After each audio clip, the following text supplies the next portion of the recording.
ओम श्री साईनाथाय नमः। श्री साई सच्चरित्र अध्याय 43-44 महासमाधि की ओर भाग 2। पूर्व तैयारी समाधि मंदिर, ईंट का खंडन, 72 घंटे की समाधि, बापू साहेब जोग का संन्यास, बाबा के अमृततुल्य वचन। इन 43 और 44 अध्यायों में बाबा के निर्माण का वर्णन किया गया है, इसलिए वे यहाँ संयुक्त रूप से लिखे जा रहे हैं। पूर्व तैयारी समाधि मंदिर। हिंदुओं में यह कथा प्रचलित है कि जब किसी मनुष्य का अंतकाल निकट आ जाता है तो उसे धार्मिक ग्रंथ आदि पढ़कर सुनाए जाते हैं। इसका मुख्य कारण केवल यही है कि जिससे उसका मन सांसारिक झंझटों से मुक्त होकर आध्यात्मिक विषयों में लग जाए और वह प्राणी कर्मवश अगले जन्म में जिस योनि को धारण करे उसमें उसे सद्गति प्राप्त हो।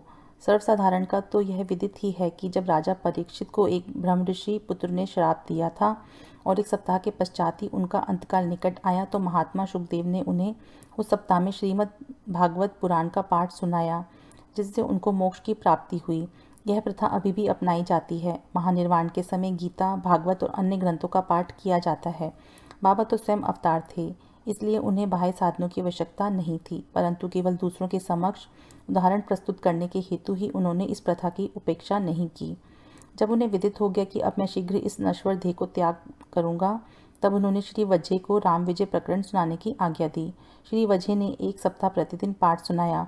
तत्पश्चात बाबा ने उन्हें 8 प्रहर पाठ करने की आज्ञा दी। श्री वज्जे ने उस अध्याय की द्वितीय आवृत्ति 3 दिन में पूर्ण कर दी और इस प्रकार 11 दिन बीत गए। फिर 3 दिन और उन्होंने पाठ किया। अब श्री वज्जे बिल्कुल थक गए, इसलिए उन्हें विश्राम करने की आज्ञा हुई। बाबा बिल्कुल शांत बैठ गए और आत्मस्थित होकर वे अंतिम क्षण की प्रतीक्षा करने लगे। 2-3 दिन पूर्व ही प्रातःकाल से बाबा ने भिक्षाटन करना स्थगित कर दिया और वे मस्जिद में ही बैठे रहे। वे अपने अंतिम क्षण के लिए पूर्ण सचेत थे, इसलिए वे अपने भक्तों को धैर्य तो बंधाते रहे, पर उन्होंने किसी से भी अपने महानिर्वाण का निश्चित समय प्रकट ना किया। इन दिनों काका साहेब दीक्षित और श्रीमान बोटी बाबा के साथ मस्जिद में नित्य ही भोजन करते थे। महानिर्वाण के दिन 15 अक्टूबर को आरती समाप्त होने के पश्चात बाबा ने उन लोगों को भी अपने निवास स्थान पर ही भोजन करके लौटने को कहा। फिर भी लक्ष्मीबाई शिंदे, भागोजी शिंदे, बयाजी, लक्ष्मण बाला शिंपी और नाना साहेब निमोणकर वहीं रह गए। श्यामा नीचे मस्जिद की सीढ़ियों पर बैठे थे। लक्ष्मीबाई शिंदे को 9 रुपये देने के पश्चात बाबा ने कहा कि मुझे मस्जिद में अब अच्छा नहीं लगता है, इसलिए मुझे बूटी के पत्थरवाड़े में ले जाओ, जहाँ मैं सुखपूर्वक रहूँगा। यही अंतिम शब्द उनके श्रीमुख से निकले। इसी समय बाबा बयाजी के शरीर की ओर झुक गए और अंतिम श्वास छोड़ दी। भागोजी ने देखा कि बाबा की श्वास रुक गई है। तब उन्होंने नाना साहेब निमोणकर को पुकार कर यह बात कही। नाना साहेब ने कुछ जल लाकर बाबा के श्रीमुख में डाला तो बाहर लुढ़क गया। तभी उन्होंने जोर से आवाज़ लगाई, अरे देवा! तब बाबा ऐसे दिखाई पड़े जैसे उन्होंने धीरे से नेत्र खोलकर धीमे स्वर में ओह कहा हो। परंतु अब स्पष्ट विदित हो गया कि उन्होंने सचमुच ही पंचभूत शरीर त्याग दिया है।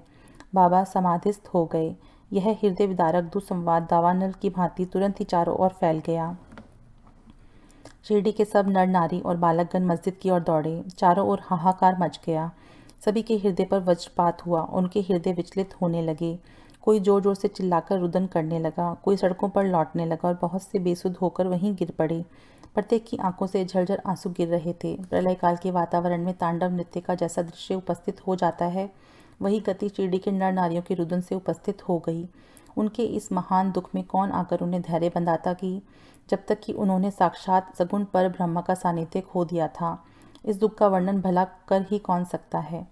अब कुछ भक्तों को श्री साईं बाबा के वचन याद आने लगे। किसी ने कहा कि साईं बाबा ने अपने भक्तों से कहा था कि भविष्य में वे 8 वर्ष के बालक के रूप में पुनः प्रकट होंगे। कृष्ण अवतार में भी चक्रापाणी भगवान विष्णु ने ऐसी ही लीला की थी। श्री कृष्ण माता देवकी के सामने 8 वर्ष की आयु वाले एक बालक के रूप में प्रकट हुए, जिनका दिव्य तेजोमय स्वरूप था और जिनके चारों हाथों में आयुध शंख, चक्र, गदा और पद्म सुशोभित था। अपने उस अवतार में भगवान श्री कृष्ण ने भूभार हल्का किया था। साईं बाबा का यह अवतार अपने भक्तों के उत्थान के लिए हुआ था। संतों की कार्यप्रणाली अगम्य होती है। साईं बाबा का अपने भक्तों के साथ यह संपर्क केवल एक पीढ़ी का नहीं, बल्कि पिछले कई जन्मों का संपर्क है। ऐसा प्रतीत होता है कि इस प्रकार का प्रेम संबंध विकसित करके महाराज श्री साईं बाबा दौरे पर चले गए हैं और भक्तों को दृढ़ विश्वास है कि वे शीघ्र ही पुनः वापस आ जाएंगे। अब समस्या उत्पन्न हुई कि बाबा के शरीर की अंतिम क्रिया किस प्रकार की जाए।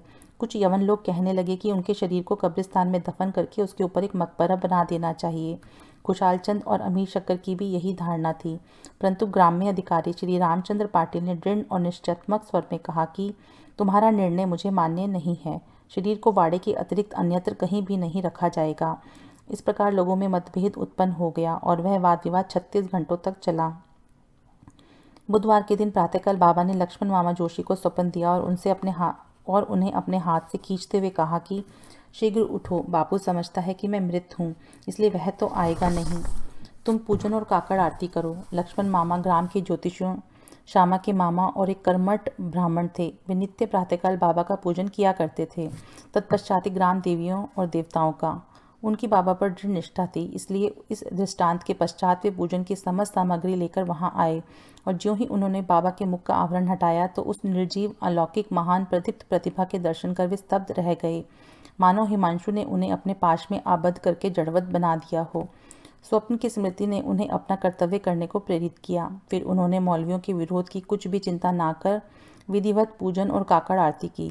दोपहर बापू साहब जोग भी अन्य भक्तों के साथ आए और सदैव की भांति मध्याह्न आरती की। बाबा के अंतिम श्री वचनों को आदरपूर्वक स्वीकार करके लोगों ने उनके शरीर को बूढ़ी वाटी में रखने का निश्चय किया और वहां का मध्य भाग खोदना आरंभ कर दिया। मंगलवार की संध्या को राहता से सब इंस्पेक्टर और भिन्न भिन्न स्थानों से अनेक लोग आकर वहां एकत्र हुए। सब लोगों ने उस प्रस्ताव को स्वीकार कर लिया। दूसरे दिन प्रातःकाल बंबई से अमीर भाई और कोपर गांव से मामलेदार भी वहां आ पहुंचे। उन्होंने देखा कि लोग अभी भी एकमत नहीं है। तब उन्होंने मतदान करवाया और पाया कि अधिकांश लोगों का बहुमत वाड़े के पक्ष में ही है। फिर वे इस विषय में कलेक्टर की स्वीकृति अति आवश्यक समझते थे। तब काका साहब स्वयं अहमदनगर जाने को उद्यत हो गए, परंतु बाबा की प्रेरणा से विपक्षियों ने भी प्रस्ताव सहज स्वीकार कर लिया और उन सब ने मिलकर अपना मत भी वाड़े के पक्ष में ही दिया। अतः बुधवार की संध्या को बाबा का पवित्र शरीर बड़ी धूमधाम और समारोह के साथ वाड़े में लाया गया और विधि पूर्वक उस स्थान पर समाधि बना दी गई जहाँ मुरलीधर की मूर्ति स्थापित होने वाली थी। सच तो यह है कि बाबा मुरलीधर बन गए और वाड़ा समाधि मंदिर एवं भक्तों का एक पवित्र देवस्थान जहाँ अनेकों भक्त आया जाया करते थे, अभी भी नित्य प्रति वहाँ आकर सुख और शांति प्राप्त करते हैं। बाला साहिब भाटे और बाबा के अन्य भक्त श्री उपासनी ने बाबा की विधिवत अंतिम क्रिया की। जैसा प्रोफेसर नार्के को देखने में आया है, यह बात विशेष ध्यान देने योग्य है कि बाबा का शरीर 36 घंटे के उपरांत भी जड़ नहीं हुआ था। उनके शरीर का प्रत्येक अवयव लचीला बना रहा, जिससे उनके शरीर पर से कफनी बिना चीरे हुए सरलता से निकाली जा सकी। ईंट का खंडन। बाबा के निर्माण के कुछ समय पूर्व एक अपशकुन हुआ, जो इस घटना की पूर्व सूचना का स्वरूप था। मस्जिद में एक पुरानी ईंट थी जिस पर बाबा अपना हाथ टेक कर रखते थे। रात्रि के समय बाबा उस पर सिर रखकर शयन किया करते थे। यह अनेक वर्षों तक चला। एक दिन बाबा की अनुपस्थिति में एक बालक ने मस्जिद में झाड़ू लगाते समय वह ईंट अपने हाथ में उठाई। दुर्भाग्यवश वह ईंट हाथ से गिर पड़ी और उसके 2 टुकड़े हो गए। जब बाबा को इस बात की सूचना मिली तो उन्हें उसका बड़ा दुख हुआ। वे कहने लगे कि यह ईंट नहीं फूटी, मेरा भाग्य ही फूटकर छिन्न भिन्न हो गया है। यह तो मेरी जीवन संगिनी थी और इसको अपने पास रखकर मैं आत्मचिंतन किया करता था।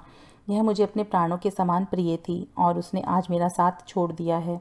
कुछ लोग यहाँ शंका कर सकते हैं कि बाबा को ईंट जैसी तुच्छ वस्तु के लिए इतना शोक क्यों करना चाहिए। इसका उत्तर हेमाड पंत इस प्रकार देते हैं कि संत जगत के उद्धार तथा दीन और अनाश्रितों के कल्याणार्थ ही अवतीर्ण होते हैं। जब वे नरदेह धारण करते हैं और जनसंपर्क में आते हैं तो वे इसी प्रकार आचरण किया करते हैं, अर्थात बाह्य रूप से वे अन्य लोगों के समान ही हंसते खेलते और रोते हैं, परंतु आंतरिक रूप से वे अपने अवतार कार्य और उसके ध्येय के लिए सदैव सजग रहते हैं। 72 घंटे की समाधि। इसके 32 वर्ष पूर्व भी बाबा ने अपनी जीवन रेखा पार करने का एक प्रयास किया था। 1886 में मार्गशीर्ष पूर्णिमा के दिन बाबा की दमा से अधिक पीड़ा हुई और इस व्याधि से छुटकारा पाने के लिए उन्होंने अपने प्राण ब्रह्मांड में चढ़ाकर समाधि लगाने का विचार किया। अतः उन्होंने भगत मालसापति से कहा कि तुम मेरे शरीर की 3 दिन तक रक्षा करना। यदि मैं वापस लौट आया तो ठीक है, नहीं तो उस एक स्थान को इंगित करते हुए पर मेरी समाधि बना देना और 2 ध्वजाएं चिन्ह रूप फहरा देना। ऐसा कहकर बाबा रात में लगभग 10 बजे पृथ्वी पर लेट गए। उनका श्वासोच्छ्वास बंद हो गया और ऐसा दिखाई पड़ने लगा कि जैसे उनके शरीर में प्राण ही ना हो। सभी लोग जिनमें ग्रामवासी भी थे वहां एकत्रित हुए और शरीर परीक्षण के पश्चात शरीर को उनके द्वारा बताए हुए स्थान पर समाधिस्थ कर देने का निश्चय करने लगे, परंतु भगत मालसापति ने उन्हें ऐसा करने से रोका और उनके शरीर को अपनी गोद में रखकर वे 3 दिन तक उसकी रक्षा करते रहे। 3 दिन व्यतीत होने पर रात को लगभग 3 बजे प्राण लौटने के चिन्ह दिखाई पड़ने लगे। श्वासोच्छ्वास पुनः चालू हो गया और उनके अंग प्रत्यंग हिलने डुलने लगे। उन्होंने नेत्र खोल दिए और करवट लेते हुए पुनः चेतना में आ गए। इस प्रसंग तथा अन्य प्रसंगों पर दृष्टिपात कर हम यह पाठकों पर छोड़ते हैं कि वे इस बात का निश्चय करें कि क्या बाबा अन्य लोगों की भांति ही 3.5 हाथ लंबे एक देहधारी मानव थे, जिस देह को उन्होंने कुछ वर्षों तक धारण करने के पश्चात छोड़ दिया, या वे स्वयं आत्म ज्योति स्वरूप थे। पंच महाभूतों से शरीर निर्मित होने के कारण उसका नाश और अंत तो सुनिश्चित ही है, परंतु जो सद्वस्तु आत्मा अंतःकरण में है वही यथार्थ में सत्य है। उसका ना रूप है, ना अंत और ना नाश।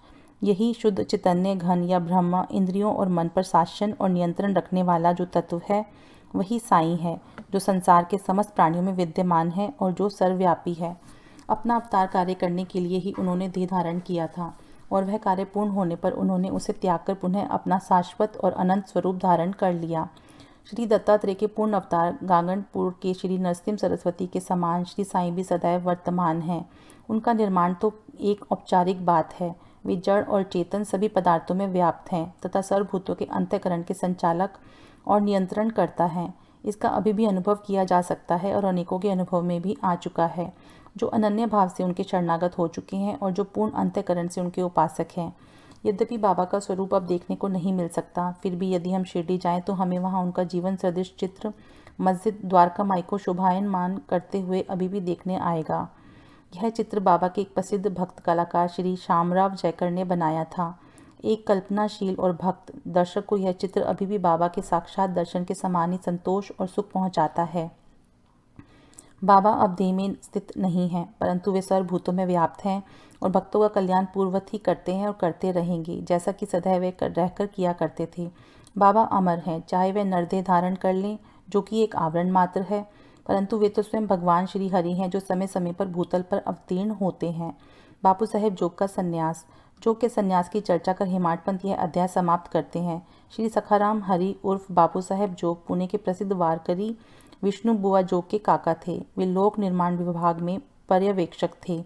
सेवानिवृत्ति के पश्चात वे सपत्नीक शिरडी में आकर रहने लगे। उनकी कोई संतान ना थी। पति और पत्नी दोनों की ही साईं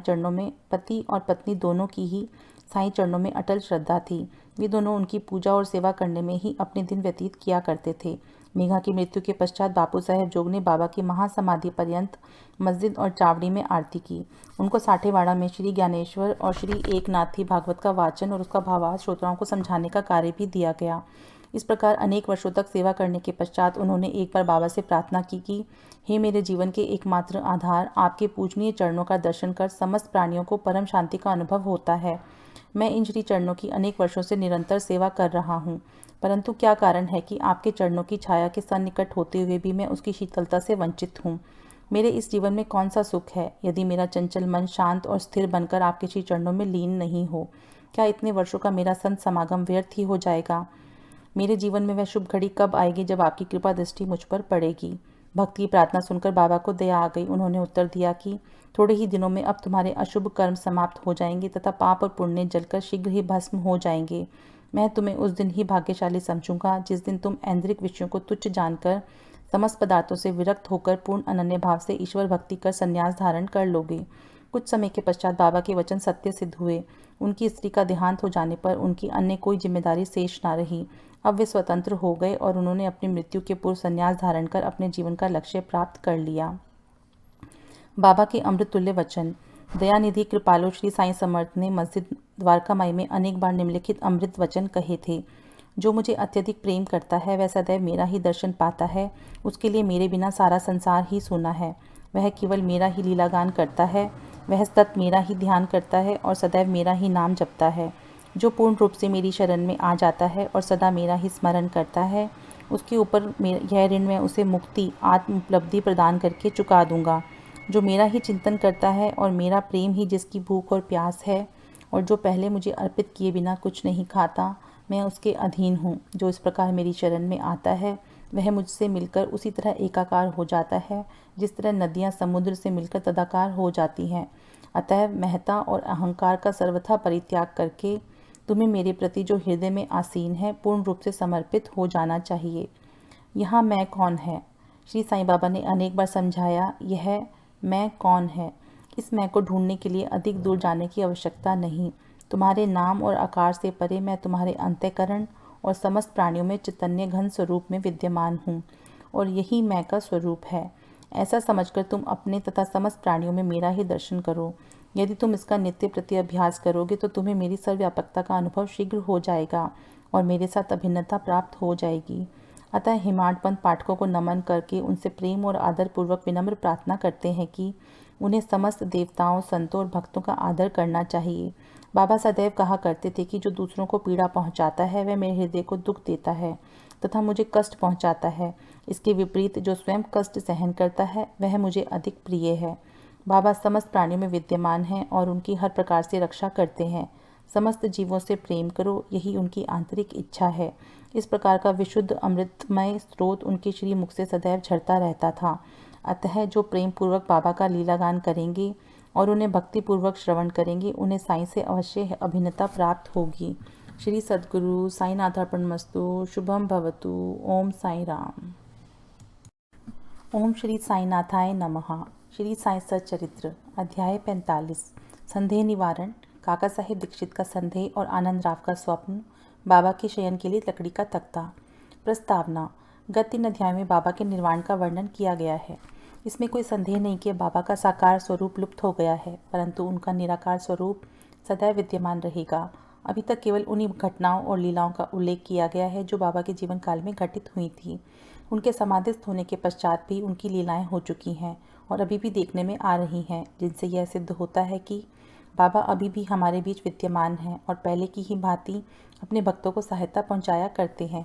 बाबा के जीवन काल में जिन व्यक्तियों को उनका सानिध्य या सत्संग प्राप्त हुआ, यथार्थ में उनके भाग्य की सराहना कौन कर सकता है। यदि किसी को फिर भी ऐन्द्रिक और सांसारिक सुखों से वैराग्य प्राप्त नहीं हो सका तो इसे दुर्भाग्य के अतिरिक्त और कहा ही क्या जा सकता है। जो उस समय आचरण में लाया जाना चाहिए था और अभी भी लाया जाना चाहिए, वह है अनन्य भाव से बाबा की भक्ति। समस्त चेतनाओं, इंद्रिय प्रवृत्तियों और मन को एकाग्र कर बाबा के पूजन और सेवा की ओर लगाना चाहिए। कृत्रिम पूजन से क्या लाभ?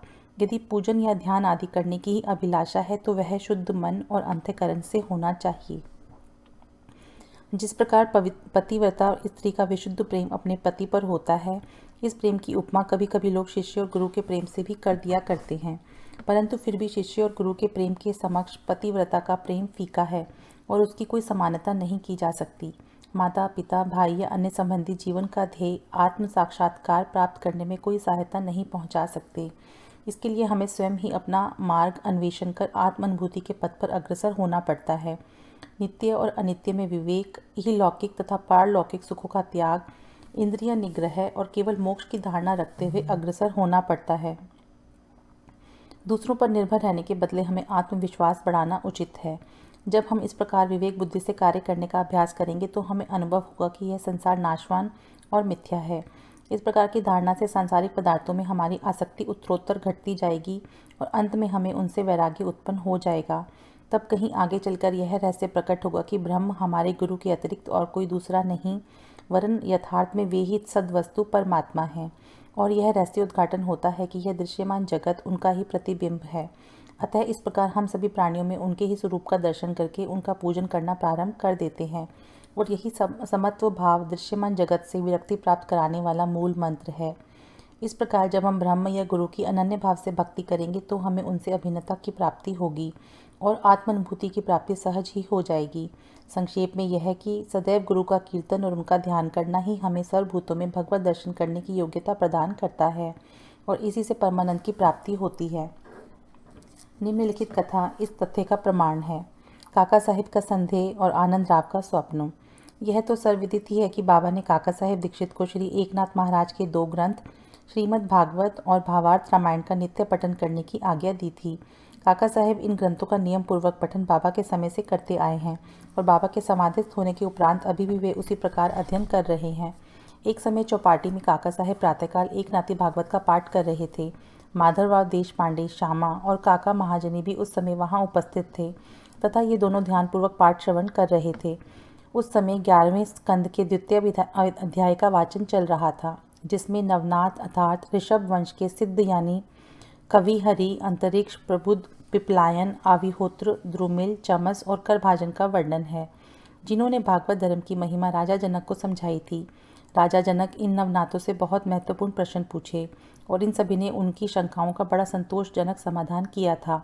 अर्थात कवि ने भागवत धर्म, हरि ने भक्ति की विशेषताएं, अंतरिक्ष ने माया क्या है, प्रबुद्ध ने माया से मुक्त होने की विधि, पिपलायन ने पर ब्रह्म के स्वरूप, आविहोत्र ने कर्म के स्वरूप, ध्रुमिल ने परमात्मा के अवतार और उसके कार्य, चम्मस ने नास्तिक की मृत्यु के पश्चात की गति एवं करभाजन ने काली काल में भक्ति की पद्धतियों का यथाविधि वर्णन किया।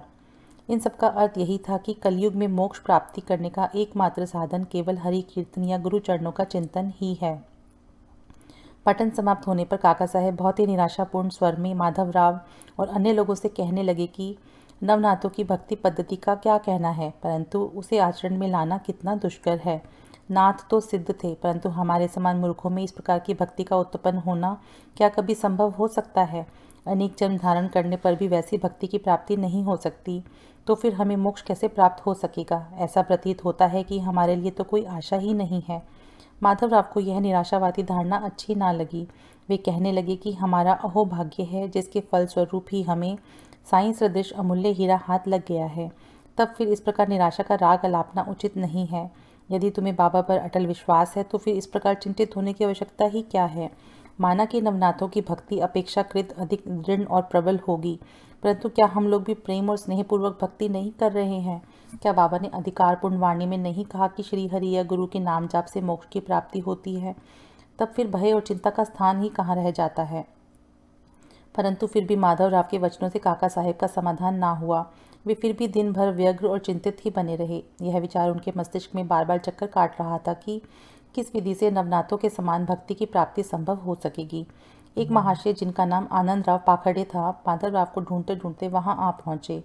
उस समय भागवत का पठन हो रहा था। श्री पाखड़े भी माधवराव के समीप ही जाकर बैठ गए और उनसे धीरे धीरे कुछ वार्ता करने लगे। वे अपना स्वप्न माधवराव को सुना रहे थे। इनकी कानाफूसी के कारण पाठ में विघ्न उपस्थित होने लगा। अतएव काका साहब ने पाठ स्थगित कर माधवराव से पूछा कि क्यों, क्या बात हो रही है? माधवराव ने कहा कि कल तुमने जो संदेह प्रकट किया था, यह चर्चा भी उसी का समाधान है। कल बाबा ने श्री पाखड़े को जो स्वप्न दिया था उसे इनसे ही सुनो। इसमें बतलाया गया है कि विशेष भक्ति की कोई आवश्यकता नहीं, केवल गुरु को नमन या उनका पूजन करना ही पर्याप्त है। सभी को स्वप्न सुनने की तीव्र उत्कंठा थी और सबसे अधिक काका साहेब को। सभी के कहने पर श्री पाखड़े अपने स्वप्न सुनाने लगे, जो इस प्रकार है। मैंने देखा कि मैं अथाह सागर में खड़ा हूँ, पानी मेरी कमर तक है और अचानक ही जब मैंने ऊपर देखा तो साईं बाबा के श्री दर्शन हुए। वे एक रतन जटित सिंहासन पर विराजमान थे और उनके श्री चरण जल के भीतर थे। यह सुंदर दृश्य और बाबा का मनोहर स्वरूप देख मेरा चित्त बड़ा प्रसन्न हुआ। इस स्वप्न को भला कौन स्वप्न कह सकेगा? मैंने देखा कि माधवराव भी बाबा के समीप ही खड़े हैं और उन्होंने मुझे भावपूर्ण शब्दों में कहा कि आनंदराव, बाबा के श्री चरणों पर गिरो। मैंने उत्तर दिया कि मैं भी यही करना चाहता हूँ, परंतु उनके श्री चरण तो जल के भीतर हैं। अब बताओ कि मैं कैसे अपना शीश उनके चरणों पर रखूं? मैं तो निसहाय हूँ। इन शब्दों को सुनकर श्यामा ने बाबा से कहा कि अरे देवा, जल में से कृपा करके अपने चरण बाहर निकालिए ना। बाबा ने तुरंत चरण बाहर निकाले और मैं तुरंत उनसे लिपट गया। बाबा ने मुझे यह कहते हुए आशीर्वाद दिया कि अब तुम आनंद पूर्वक जाओ, घबराने या चिंता करने की कोई आवश्यकता नहीं, अब तुम्हारा कल्याण होगा। उन्होंने मुझसे यह भी कहा कि एक जरी के किनारों की धोती मेरे श्यामा को दे देना, इससे तुम्हें बहुत लाभ होगा। बाबा की आज्ञा को पूर्ण करने के लिए ही श्री पाखड़े धोती लाए और काका साहेब से प्रार्थना की कि कृपा करके इसे माधवराव को दे दीजिए, परंतु माधवराव ने उसे लेना स्वीकार नहीं किया। उन्होंने कहा कि जब तक मुझे बाबा से कोई आदेश या अनुमति प्राप्त नहीं होती, मैं ऐसा करने में असमर्थ हूँ। कुछ तर्क वितर्क के पश्चात काका ने देवी आदेश सूचक पर्चियाँ निकालकर इस बात का निर्णय करने का विचार किया कि काका साहेब का यह नियम था कि जब कोई उन्हें संदेह हो जाता तो वे कागज़ की 2 पर्चियों पर स्वीकार अस्वीकार लिखकर उनमें से एक पर्ची निकालते और जो कुछ उत्तर प्राप्त होता था उसके अनुसार ही कार्य किया करते थे। इसका भी निपटारा करने के लिए उन्होंने उपयुक्त विधि के अनुसार ही 2 पर्चियाँ लिखकर बाबा के चित्र के समक्ष रखकर एक अबोध बालक को उसमें से एक पर्ची उठाने को कहा। बालक द्वारा उठाई गई पर्ची जब खोलकर देखी गई तो वह स्वीकारात्मक सूचक पर्ची ही निकली और तब माधवराव को धोती स्वीकार करनी पड़ी। इस प्रकार आनंदराव और माधवराव संतुष्ट हो गए और काका साहेब का भी संदेह दूर हो गया। इससे हमें यह शिक्षा मिलती है कि हमें अन्य संतों के वचनों का उचित आदर करना चाहिए, परंतु साथ ही साथ यह भी परम आवश्यक है कि हमें अपनी माँ अर्थात गुरु पर पूर्ण विश्वास रख उनके आदेशों का अक्षरशः पालन करना चाहिए, क्योंकि अन्य लोगों की अपेक्षा हमारे कल्याण की उन्हें अधिक चिंता है। बाबा के निम्नलिखित वचनों को हृदय पटल पर अंकित कर लो। इस विश्व में असंख्य संत हैं, परंतु अपना पिता गुरु ही सच्चा पिता सच्चा गुरु है। दूसरे चाहे कितने ही मधुर वचन क्यों ना कहते हों, परंतु अपना गुरु उपदेश कभी नहीं भूलना चाहिए। संक्षेप में सार यही है कि शुद्ध हृदय से अपने गुरु से प्रेम कर उनकी शरण में जाओ और उन्हें श्रद्धापूर्वक साष्टांग नमस्कार करो। तभी तुम देखोगे कि तुम्हारे सम्मुख भवसागर का अस्तित्व वैसा ही है जैसा सूर्य के समक्ष अंधेरे का। बाबा के शयन के लिए लकड़ी का तख्ता। बाबा अपने जीवन के पूर्वार्ध में एक लकड़ी के तख्ते पर शयन किया करते थे। वह तख्ता 4 हाथ लंबा और 1 बीता चौड़ा था, जिसके चारों कोनों पर 4 मिट्टी के जलते दीपक रखे जाया करते थे। बाद में बाबा ने उसके टुकड़े टुकड़े कर डाले, जिसका वर्णन गत अध्याय 10 में हो चुका है। एक समय बाबा उस पटिये की महत्ता का वर्णन काका साहेब को सुना रहे थे, जिसको सुनकर काका साहेब ने बाबा से कहा कि यदि अभी भी आपको उससे विशेष स्नेह है तो मैं मस्जिद में एक दूसरी पटिया लटकाए देता हूँ, आप सुखपूर्वक उस पर शयन किया कीजिए। तब बाबा कहने लगे कि अब महालसा पति को नीचे छोड़कर मैं ऊपर नहीं सोना चाहता। काका साहेब ने कहा कि यदि आज्ञा दे तो मैं एक और तख्ता महालसा पति के लिए भी टांग दूं। बाबा बोले कि वे इस पर कैसे सो सकते हैं? क्या यह कोई सहज कार्य है? जो उस गुण से संपन्न हो वही ऐसा कार्य कर सकता है। जो खुले नेत्र रखकर निद्रा ले सके वही इसके योग्य है। जब मैं शयन करता हूँ तो बहुधा मलसापति को अपने बाजू में बिठाकर उनसे कहता हूँ कि मेरे हृदय पर अपना हाथ रखकर देखते रहो कि कहीं मेरा भगवत जाप बंद ना हो जाए, और मुझे यदि थोड़ा सा भी निद्रित देखो तो तुरंत जागृत कर दो। परंतु उससे तो यह भी नहीं हो सकता। वह तो स्वयं ही झपकी लेने लगता है और निद्रा मगन होकर अपना सिर डुलाने लगता है, और जब मुझे भगत का हाथ पत्थर सा प्रतीत होता है तो मैं जोर से पुकार उठता हूँ कि ओ भगत। तब कहीं वह घबराकर नेत्र खोलता है। जो पृथ्वी पर ही अच्छी तरह बैठ और सो नहीं सकता तथा जिसका आसन सिद्ध नहीं है और जो निद्रा का दास है, वह क्या तख्ते पर सो सकेगा? अन्य अनेक अवसरों पर वे भक्तों के स्नेहवश ऐसा कहा करते थे कि अपना अपने साथ और उसका उसके साथ। श्री सद्गुरु साईनाथार्पणमस्तु। शुभम भवतु। ओम साई राम। ओम श्री साईनाथाय नमः। श्री साई सच्चरित्र अध्याय 46। बाबा की गया यात्रा, बकरों के पूर्व जन्म की कथा। इस अध्याय में श्यामा की काशी प्रयाग व गया की यात्रा और बाबा किस प्रकार वहां इनके पूर्व चित्र के रूप में पहुंचे तथा 2 बकरों के जन्मों के इतिहास आदि का वर्णन किया गया है। प्रस्तावना। हे साईं, आपके श्री चरण धन्य हैं और उनका स्मरण कितना सुखदायी है। आपके भव भय विनाशक स्वरूप का दर्शन भी धन्य है, जिसके फलस्वरूप कर्म बंधन छिन्न भिन्न हो जाते हैं।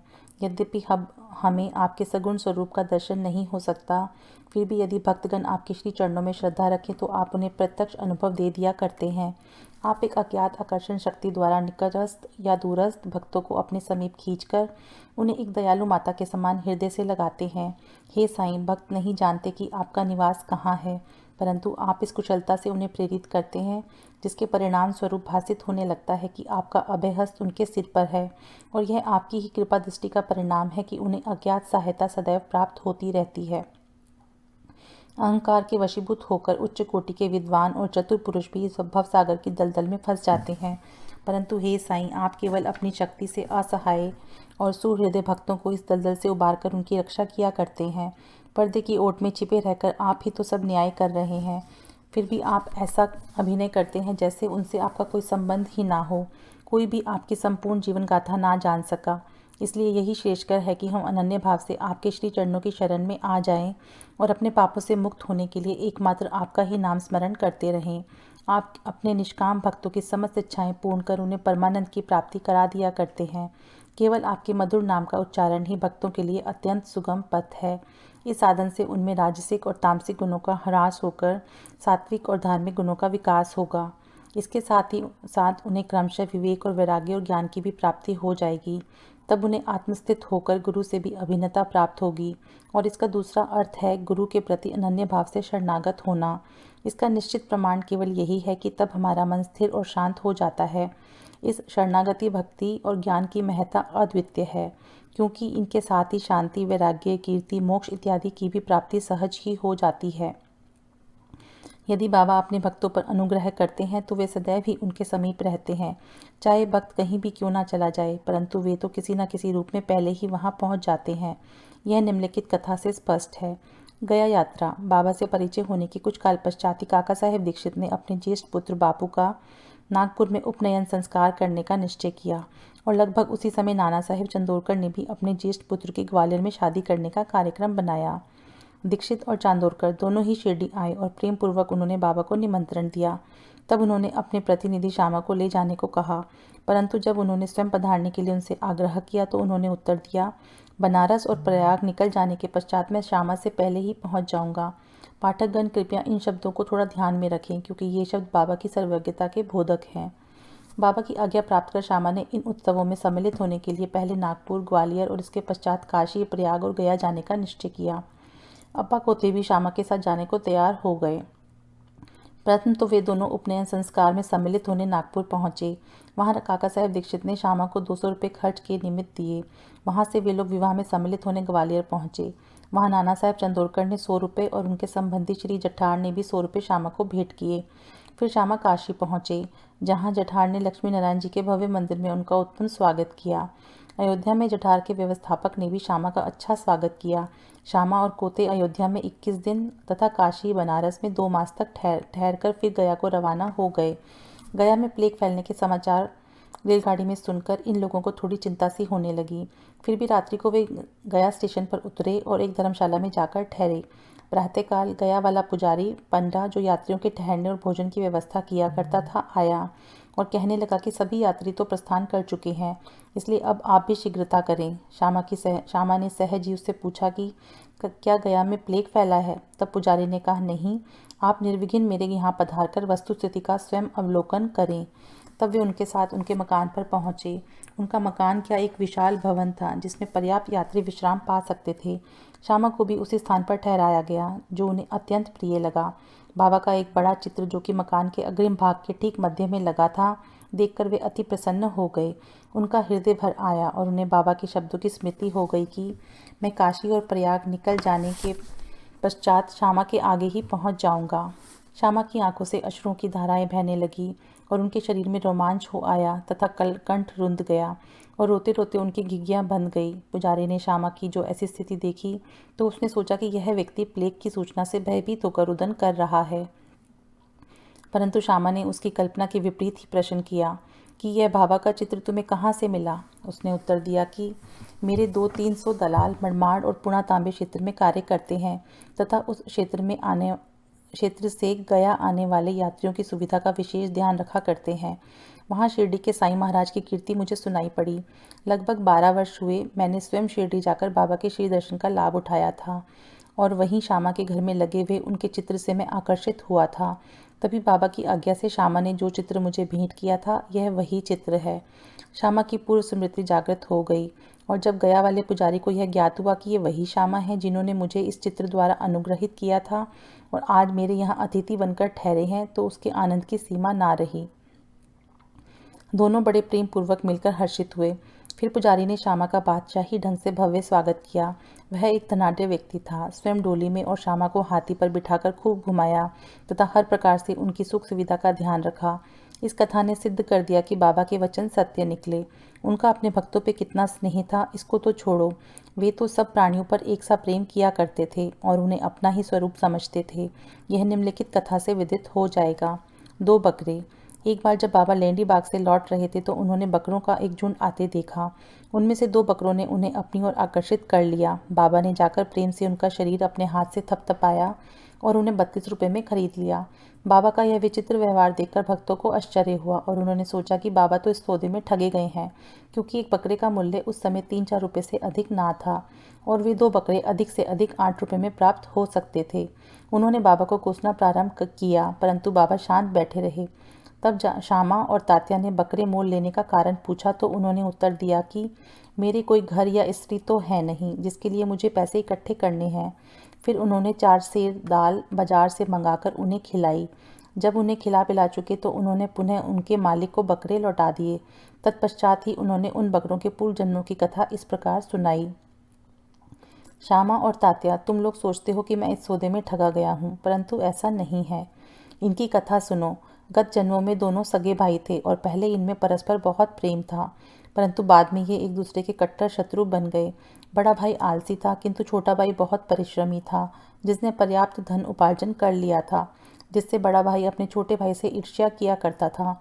इसलिए उसने छोटे भाई की हत्या करके उसका धन हड़पने की ठानी और अपना आत्मीय संबंध भूलकर वे एक दूसरे से बुरी तरह से झगड़ने लगे। बड़े भाई ने अनेक प्रयत्न किए, परंतु वह छोटे भाई की हत्या में असफल रहा। तब वे एक दूसरे के प्राणघातक शत्रु बन गए। एक दिन बड़े भाई ने छोटे भाई के सिर पर लाठी से प्रहार किया। तब बदले में छोटे भाई ने भी बड़े भाई के सिर कुल्हाड़ी चलाई और परिणाम स्वरूप दोनों की वहीं मृत्यु हो गई। फिर अपने कर्मों के अनुसार ये दोनों बकरे की योनि को प्राप्त हुए। जैसे ही वे मेरे समीप से निकले तो मुझे उनके पूर्व इतिहास का स्मरण हो आया और मुझे दया आ गई। इसलिए मैंने उन्हें कुछ खिलाने पिलाने तथा सुख देने का विचार किया। यही कारण है कि मैंने इनके लिए पैसे खर्च किए जो तुम्हें महंगे प्रतीत हुए हैं। तुम लोगों को यह लेन देन अच्छा नहीं लगता, इसलिए मैंने उन बकरों को गडरिये को वापस कर दिया। केवल मनुष्य ही नहीं, सभी प्राणियों के लिए बाबा के हृदय में अपार प्रेम था। श्री सद्गुरु साईनाथ अर्पणमस्तु। शुभम भवतु। ओम साई राम। ओम श्री साईनाथाय नमः। श्री साई सच्चरित्र अध्याय 47 पुनर्जन्म। वीरभद्रप्पा और चेन बसप्पा, सर्प व मेंढक की वार्ता। गत अध्याय में बाबा द्वारा बताए गए 2 बकरों के पूर्व जन्मों की वार्ता थी। इस अध्याय में कुछ और भी पूर्व जन्मों की स्मृतियों का वर्णन किया जाता है। प्रस्तुत कथा वीरभद्रप्पा और चेन बसप्पा के संबंध में है। प्रस्तावना। हे त्रिगुणातीत ज्ञान अवतार श्री साईं, तुम्हारी मूर्ति कितनी भव्य और सुंदर है। हे अंतर्यामिन, तुम्हारे श्रीमुख की आभा धन्य है। उसका क्षण मात्र भी अवलोकन करने से पूर्व जन्मों के समस्त दुखों का नाश होकर सुख का द्वार खुल जाता है। परंतु हे मेरे प्यारे श्री साईं, यदि तुम अपने स्वभाववश ही कुछ कृपा कटाक्ष करो तभी इसकी कुछ आशा हो सकती है। तुम्हारी दृष्टि मात्र से ही हमारे कर्म बंधन छिन्न भिन्न हो जाते हैं और हमें आनंद की प्राप्ति हो जाती है।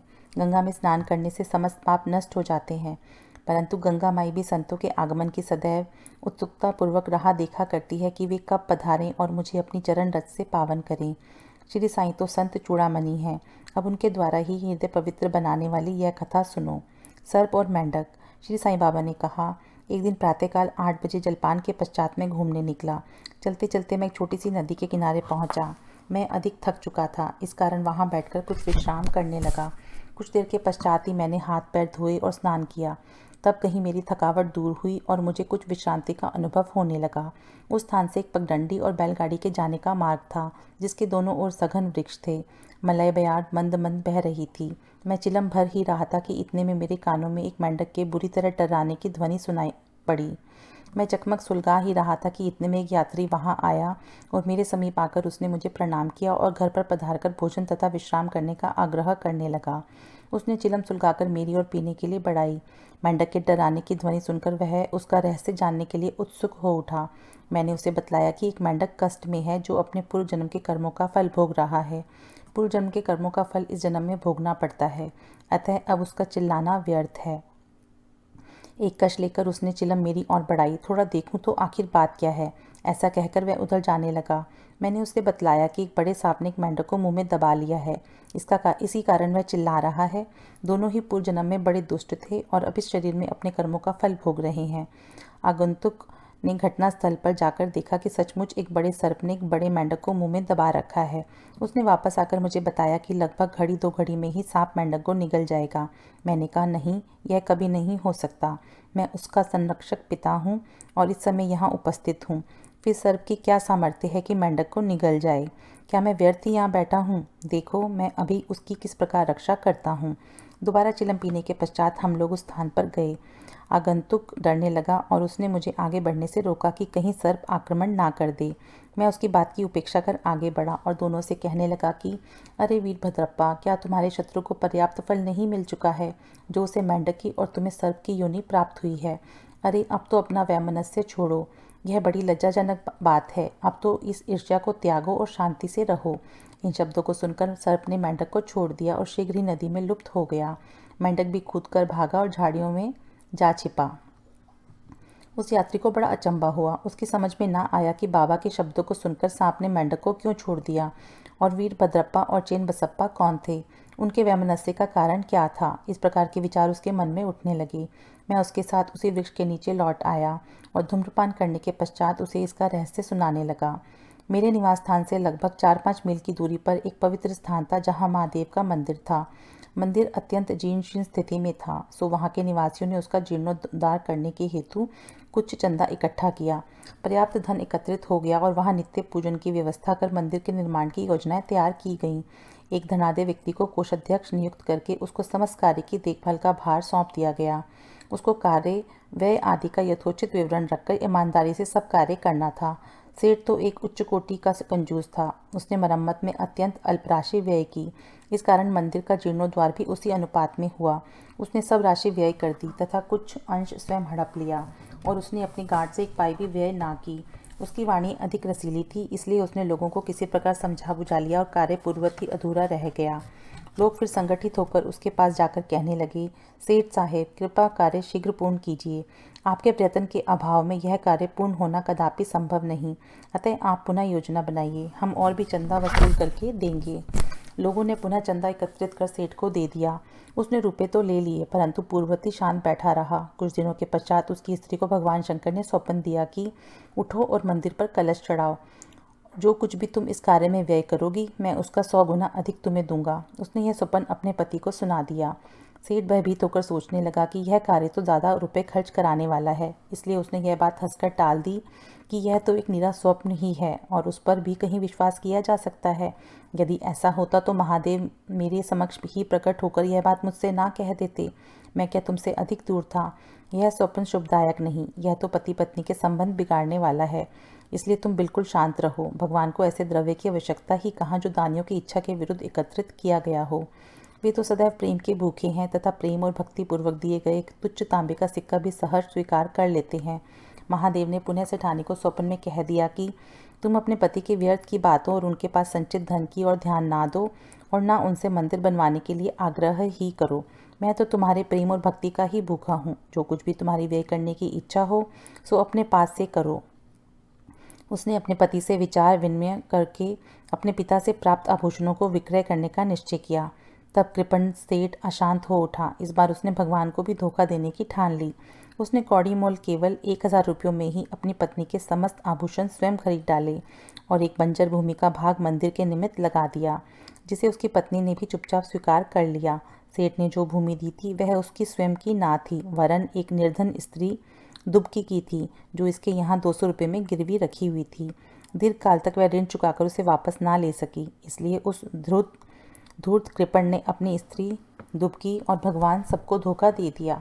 भूमि पथरीली होने के कारण उसमें उत्तम ऋतु में भी कोई पैदावार ना होती थी।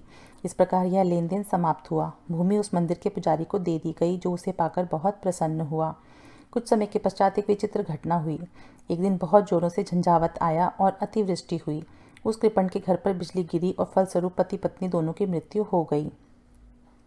दुबकी ने भी अंतिम श्वास छोड़ दी। अगले जन्म में वह कृपण मथुरा के एक ब्राह्मण कुल में उत्पन्न हुआ और उसका नाम वीरभद्रप्पा रखा गया। उसकी धर्मपत्नी उस मंदिर के पुजारी के घर कन्या होकर उत्पन्न हुई और उसका नाम गौरी रखा गया। दुबकी पुरुष बनकर मंदिर के गुरु सेवक वंश में पैदा हुई और उसका नाम चेन्नबसप्पा रखा गया।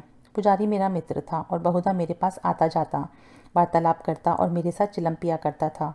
उसकी पुत्री गौरी भी मेरी भक्त थी। वह दिनों दिन सयानी होती जा रही थी, जिससे उसका पिता भी उसके हाथ पीले करने की चिंता में रहता था। मैंने उससे कहा कि चिंता की कोई आवश्यकता नहीं है, वर स्वयं तुम्हारे घर लड़की की खोज में आएगा। कुछ दिनों के पश्चात ही उसी की जाति का वीरभद्रप्पा नामक एक युवक भिक्षा मांगते मांगते उसके घर पहुंचा। मेरी सम्मति से गौरी का विवाह उसके साथ संपन्न हो गया। पहले तो वह मेरा भक्त था, किंतु अब वह मेरा कृतघ्न बन गया। इस नूतन जन्म में भी उसकी धन तृष्णा नष्ट ना हुई। उसने मुझसे कोई उद्योग धंधा सुझाने को कहा। क्योंकि इस समय वह वैवाहिक जीवन व्यतीत कर रहा था, तभी एक विचित्र घटना हुई। अचानक ही प्रत्येक वस्तु के भाव ऊंचे चढ़ गए। गौरी के भाग्य से जमीन की मांग होने लगी और समस्त भूमि 1 लाख रुपयों में आभूषणों के मूल्यों से 100 गुना अधिक मूल्य में बिक गई। ऐसा निर्णय हुआ कि 50,000 रुपये नगद और 2,000 रुपये प्रतिवर्ष किश्त पर चुकता कर दिए जाएंगे। सबको यह लेन देन स्वीकार था, परंतु धन में हिस्से के कारण उनमें परस्पर विवाद होने लगा। वे परामर्श लेने मेरे पास आए और मैंने कहा कि यह भूमि तो भगवान की है, जो पुजारी को सौंपी गई थी। इसकी स्वामिनी गौरी ही है और एक पैसा भी उसकी इच्छा के विरुद्ध खर्च करना उचित नहीं तथा उसके पति का इस पर कोई अधिकार नहीं है। मेरे निर्णय को सुनकर वीरभद्रप्पा मुझसे क्रोधित होकर कहने लगा कि तुम गौरी को फुसलाकर उसका धन हड़पना चाहते हो। इन शब्दों को सुनकर मैं भगवत नाम लेकर चुप बैठ गया। वीरभद्र ने अपनी स्त्री को पीटा भी। गौरी ने दोपहर के समय आकर मुझसे कहा कि आप उन लोगों के कहने का बुरा ना मानें, मैं तो आपकी लड़की हूँ, मुझ पर कृपा दृष्टि ही रखें। वह इस प्रकार मेरी शरण में आई तो मैंने उसे वचन दे दिया कि मैं 7 समुंदर पार भी तुम्हारी रक्षा करूँगा। तब उस रात्रि को गौरी को एक दृष्टांत हुआ। महादेव ने आकर कहा कि यह सब संपत्ति तुम्हारी ही है और इसमें से किसी को कुछ ना दो। चेन्न-बसप्पा की सलाह से कुछ राशि मंदिर के कार्य के लिए खर्च करो। यदि और किसी भी कार्य में तुम्हें खर्च करने की इच्छा हो तो मस्जिद में जाकर बाबा के परामर्श से करो। गौरी ने अपना दृष्टांत मुझे सुनाया और मैंने इस विषय में उचित सलाह भी दी। मैंने उससे कहा कि मूलधन तो तुम स्वयं ले लो और ब्याज की आधी रकम चेन्न-बसप्पा को दे दो। वीरभद्र का इसमें कोई संबंध नहीं है। जब मैं ये बात कर ही रहा था, वीरभद्र और चेन्न-बसप्पा दोनों ही वहाँ झगड़ते हुए आए। मैंने दोनों को शांत करने का प्रयत्न किया तथा गौरी को हुआ महादेव का स्वप्न भी सुनाया। वीरभद्र क्रोध से उन्मत्त हो गया और चेन्न-बसप्पा को टुकड़े टुकड़े कर मार डालने की धमकी देने लगा। चेन्न-बसप्पा बड़ा डरपोक था। वह मेरे पैर पकड़कर रक्षा की प्रार्थना करने लगा। तब मैंने शत्रु से उसका छुटकारा करा दिया। कुछ समय पश्चात ही दोनों की मृत्यु हो गई। वीरभद्र सर्प बना और चेन्न-बसप्पा मेंढक। चेन्न-बसप्पा की पुकार सुनकर और अपने पूर्व वचन की स्मृति करके मैं यहाँ आया और इस तरह से उसकी रक्षा कर मैंने अपने वचन पूरे किए। संकट के समय भगवान दौड़कर अपने भक्त के पास जाते हैं। उसने मुझे यहाँ भेजकर चेन्न-बसप्पा की रक्षा कराई है। यह सब ईश्वरीय लीला ही है। शिक्षा। इस कथा की यही शिक्षा है कि जो जैसा बोता है वैसा ही काटता है जब तक कि भोग पूर्ण नहीं होता। पिछला ऋण और अन्य लोगों के साथ लेन देन का व्यवहार जब तक पूर्ण नहीं होता तब तक छुटकारा भी संभव नहीं है।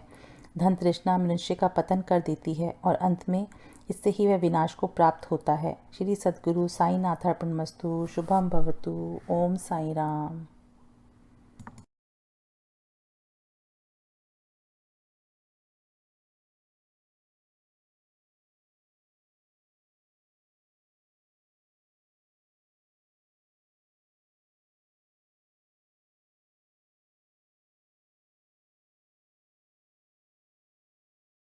ओम श्री साईनाथाय नमः। श्री साई सच्चरित्र अध्याय 48। सद्गुरु के लक्षण। श्री शेवड़े, श्री सप्टनेकर व श्रीमती सप्टनेकर संतति दान। अध्याय प्रारंभ करने से पूर्व किसी ने हेमाडपंत से प्रश्न किया कि साईं बाबा गुरु थे या सद्गुरु। इसके उत्तर में हेमाडपंत सद्गुरु के लक्षणों का निम्न प्रकार वर्णन करते हैं। सद्गुरु के लक्षण। जो वेद और वेदांत तथा छह शास्त्रों की शिक्षा प्रदान करके ब्रह्म विषयक मधुर व्याख्यान देने में पारंगत हो तथा जो अपने श्वासोच्छ्वास क्रियाओं पर नियंत्रण कर सहज ही मुद्राएं लगाकर अपने शिष्यों को मंत्रोपदेश दे, निश्चित अवधि में यथोचित संख्या का जाप करने का आदेश दे और केवल अपने वाक चातुर्य से ही उन्हें जीवन के अंतिम ध्येय का दर्शन कराता हो तथा जिसे स्वयं आत्म साक्षात्कार ना हुआ हो, वह सद्गुरु नहीं, वरन जो अपने आचरणों से लौकिक व पारलौकिक सुखों से विरक्ति की भावना का निर्माण कर हमें आत्म अनुभूति का रसास्वादन करा दे तथा जो अपने शिष्यों को क्रियात्मक और प्रत्यक्ष ज्ञान आत्म अनुभूति करा दे, उसे ही सद्गुरु कहते हैं। जो स्वयं ही आत्म साक्षात्कार से वंचित है, वे भला अपने अनुयायियों को किस प्रकार अनुभूति करा सकते हैं। सद्गुरु स्वप्न में भी अपने शिष्य से कोई लाभ या सेवा शुश्रूषा की लालसा नहीं करते, वरन स्वयं उनकी सेवा करने को ही उद्यत रहते हैं। उन्हें यह कभी भी भान नहीं होता कि मैं कोई महान हूँ और मेरा शिष्य मुझसे तुच्छ है, अपितु उसे अपने ही सदृश या ब्रह्म स्वरूप समझा करते हैं। सद्गुरु की मुख्य विशेषता यही है कि उनके हृदय में सदैव परम शांति विद्यमान रहती है। वे कभी अस्थिर या अशांत नहीं होते, ना उन्हें अपने ज्ञान का ही लेश मात्र गर्व होता है। उनके लिए राजा रंग, स्वर्ग, अपवर्ग सब एक समान है। हेमाडपंत कहते हैं कि मुझे गत जन्मों के शुभ संस्कारों के परिणाम स्वरूप श्री साईं बाबा सदृश सद्गुरु के चरणों की प्राप्ति तथा उनके कृपा पात्र बनने का सौभाग्य प्राप्त हुआ। वे अपनी युवावस्था में चिलम के अतिरिक्त कुछ संग्रह ना किया करते थे। ना उनके बाल बच्चे तथा मित्र थे, ना घर बार था, ना उन्हें किसी प्रकार का आश्रय प्राप्त था। 18 वर्ष की अवस्था से ही उनका मनोनिग्रह बड़ा विलक्षण था। वे निर्भय होकर निर्जन स्थानों में विचरण करते एवं सदा आत्मलीन रहते थे। उनका कथन था कि मैं सदा भक्त के पराधीन रहता हूँ। जब वे शरीर में थे उस समय भक्तों ने जो अनुभव किए और उनके समाधिस्थ होने के पश्चात आज भी जो उनके शरणागत हो चुके हैं उन्हें इसी प्रकार के अनुभव होते रहते हैं। भक्तों को तो केवल इतना ही यथेष्ट है कि यदि वे अपने हृदय को भक्ति और विश्वास का दीपक बनाकर उसमें प्रेम की ज्योति प्रज्वलित करें तो ज्ञान ज्योति आत्म साक्षात्कार स्वयं प्रकाशित हो उठेगी। प्रेम के अभाव में शुष्क ज्ञान व्यर्थ है। ऐसा ज्ञान किसी को भी लाभप्रद नहीं हो सकता। प्रेम के अभाव में संतोष नहीं होता। इसलिए हमारा प्रेम असीम और अटूट होना चाहिए। प्रेम की कीर्ति का गुणगान कौन कर सकता है, जिसकी तुलना में समस्त वस्तुएं तुच्छ जान पड़ती हैं। प्रेम रहित पठन पाठन सब निष्फल है। प्रेम अंकुर के उदय होते ही भक्ति, वैराग्य, शांति और कल्याण रूपी संपत्ति सहज ही प्राप्त हो जाती है। जब तक किसी वस्तु के लिए प्रेम उत्पन्न नहीं होता तब तक उसे प्राप्त करने की भावना ही उत्पन्न नहीं होती। इसलिए जहाँ व्याकुलता और प्रेम है वहाँ भगवान स्वयं प्रकट हो जाते हैं। भाव में ही प्रेम अंतर्निहित है और वही मोक्ष का कारणीभूत है। यदि कोई व्यक्ति कुलसित भाव से भी किसी सच्चे संत के चरण पकड़ ले तो भी यह निश्चित है कि वह अवश्य तर जाएगा। ऐसी ही कथा नीचे दर्शाई गई है। श्री शेवड़े अक्कलकोट सोलापुर जिला के श्री सपनेकर वकालत का अध्ययन कर रहे थे। एक दिन उनकी अपने सहपाठी श्री शेवड़े से भेंट हुई। अन्य और भी विद्यार्थी वहां एकत्रित हुए और सबने अपनी अपनी अध्ययन संबंधी योग्यता का परस्पर परीक्षण किया। प्रश्नोत्तर से विदित हो गया कि सबसे कम अध्ययन श्री शेवड़े का है और वे परीक्षा में बैठने के अयोग्य हैं। जब सब मित्रों ने मिलकर उनका उपहास किया तब शेवड़े ने कहा कि यद्यपि मेरा अध्ययन अपूर्ण है तो भी मैं परीक्षा में अवश्य उत्तीर्ण हो जाऊंगा। मेरे साईं बाबा ही सबको सफलता देने वाले हैं। श्री सपनेकर को यह सुनकर आश्चर्य हुआ और उन्होंने श्री शेवड़े से पूछा कि ये साईं बाबा कौन हैं जिनका तुम इतना गुणगान कर रहे हो। उन्होंने उत्तर दिया कि वे एक फ़कीर हैं जो शिरडी अहमदनगर की एक मस्जिद में निवास करते हैं। वे महान सत्पुरुष हैं। ऐसे अन्य संत भी हो सकते हैं परंतु वे उनसे अद्वितीय हैं।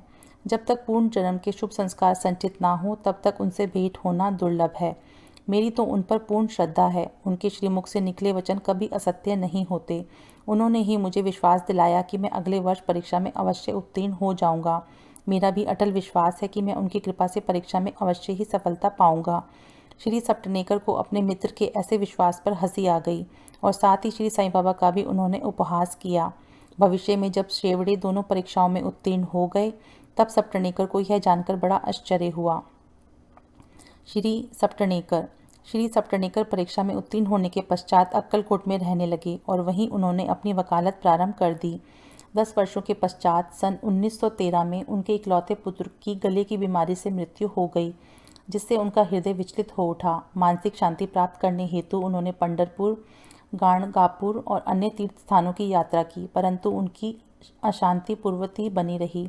उन्होंने वेदांत का भी श्रवण किया परंतु वह भी व्यर्थ ही सिद्ध हुआ।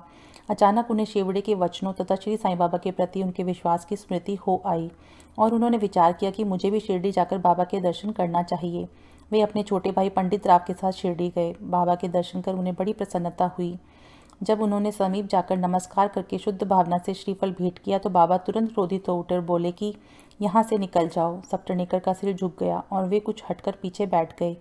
वे यह जानना चाहते थे कि किस प्रकार उनके समक्ष उपस्थित होना चाहिए। किसी ने उन्हें बाला शिंपी का नाम सुझा दिया। सपनेकर उनके पास गए और उनसे सहायता करने की प्रार्थना करने लगे।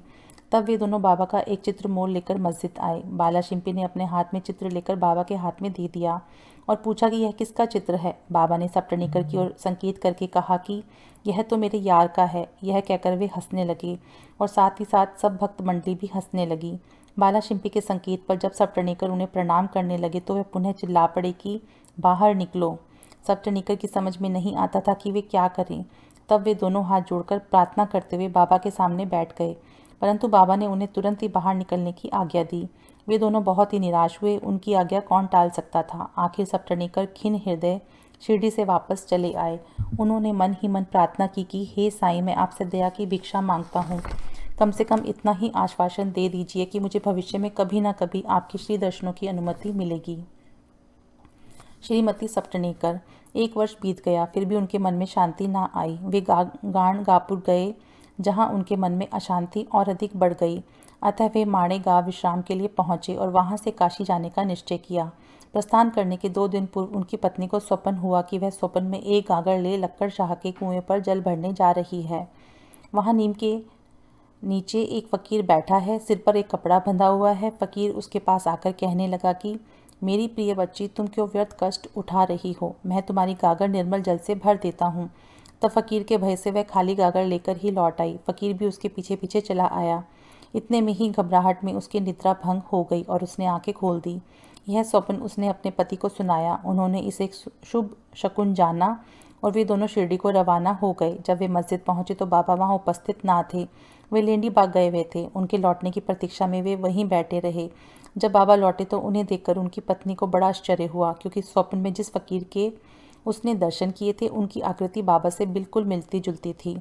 उसने अति आदर सहित बाबा को प्रणाम किया और वहीं बैठे बैठे उन्हें निहारने लगी। उसका विनम्र स्वभाव देखकर बाबा अत्यंत प्रसन्न हो गए।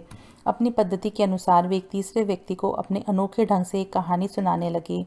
मेरे हाथ, उदर, शरीर तथा कमर में बहुत दिनों से दर्द हुआ करता था। मैंने अनेक उपचार किए, परंतु मुझे कोई लाभ ना पहुंचा। मैं औषधियों से उब चुका था, क्योंकि मुझे उनसे कोई लाभ ना हो रहा था। परंतु अब मुझे बड़ा अचंभा हो रहा है कि मेरी समस्त पीड़ाएं एकदम ही जाती रहीं। यद्यपि किसी का भी नाम नहीं लिया गया था, परंतु यह चर्चा स्वयं श्रीमती सप्टनेकर की ही थी। उनकी पीड़ा, जैसे बाबा ने अभी कहा, सर्वथा मिट गई और वे अत्यंत प्रसन्न हो गईं। संतति दान।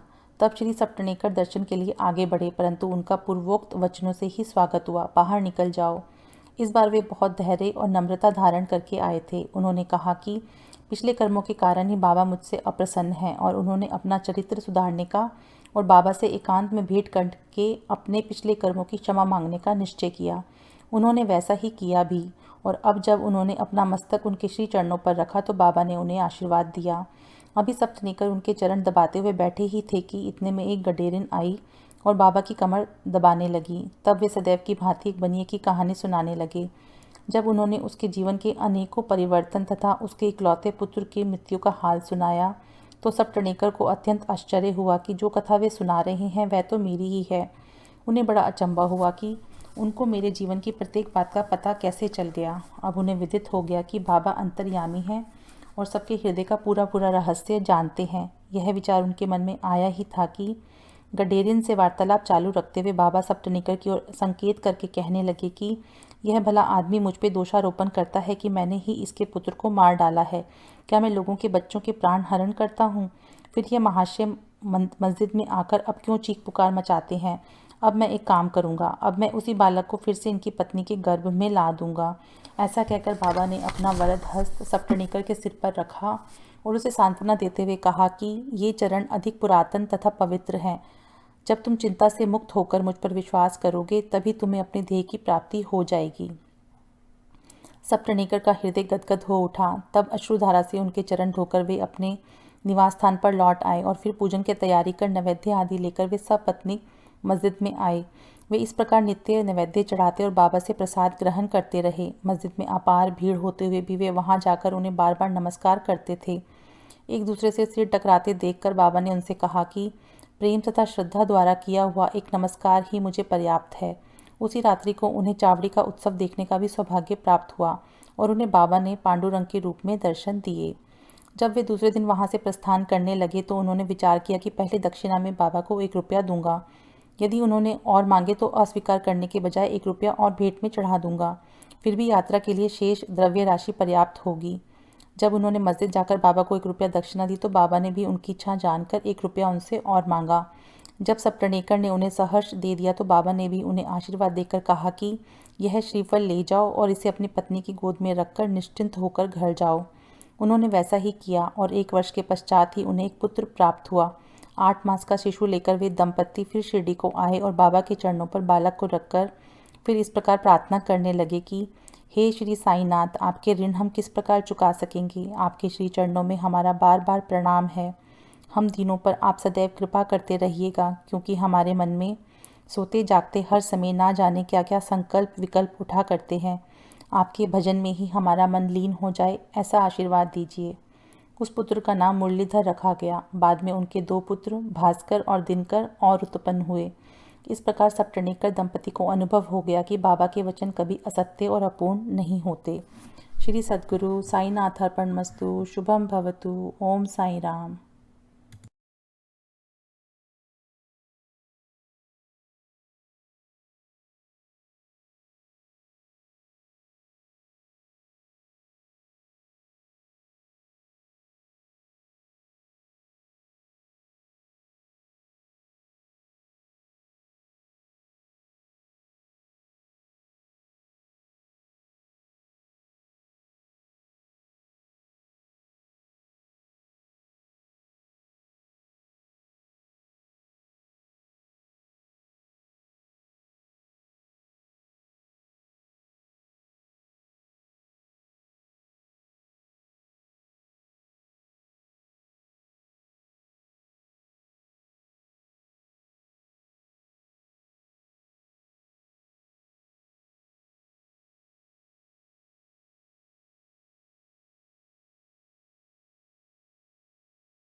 ओम श्री साईनाथाय नमः। श्री साई सचरित्र अध्याय 49।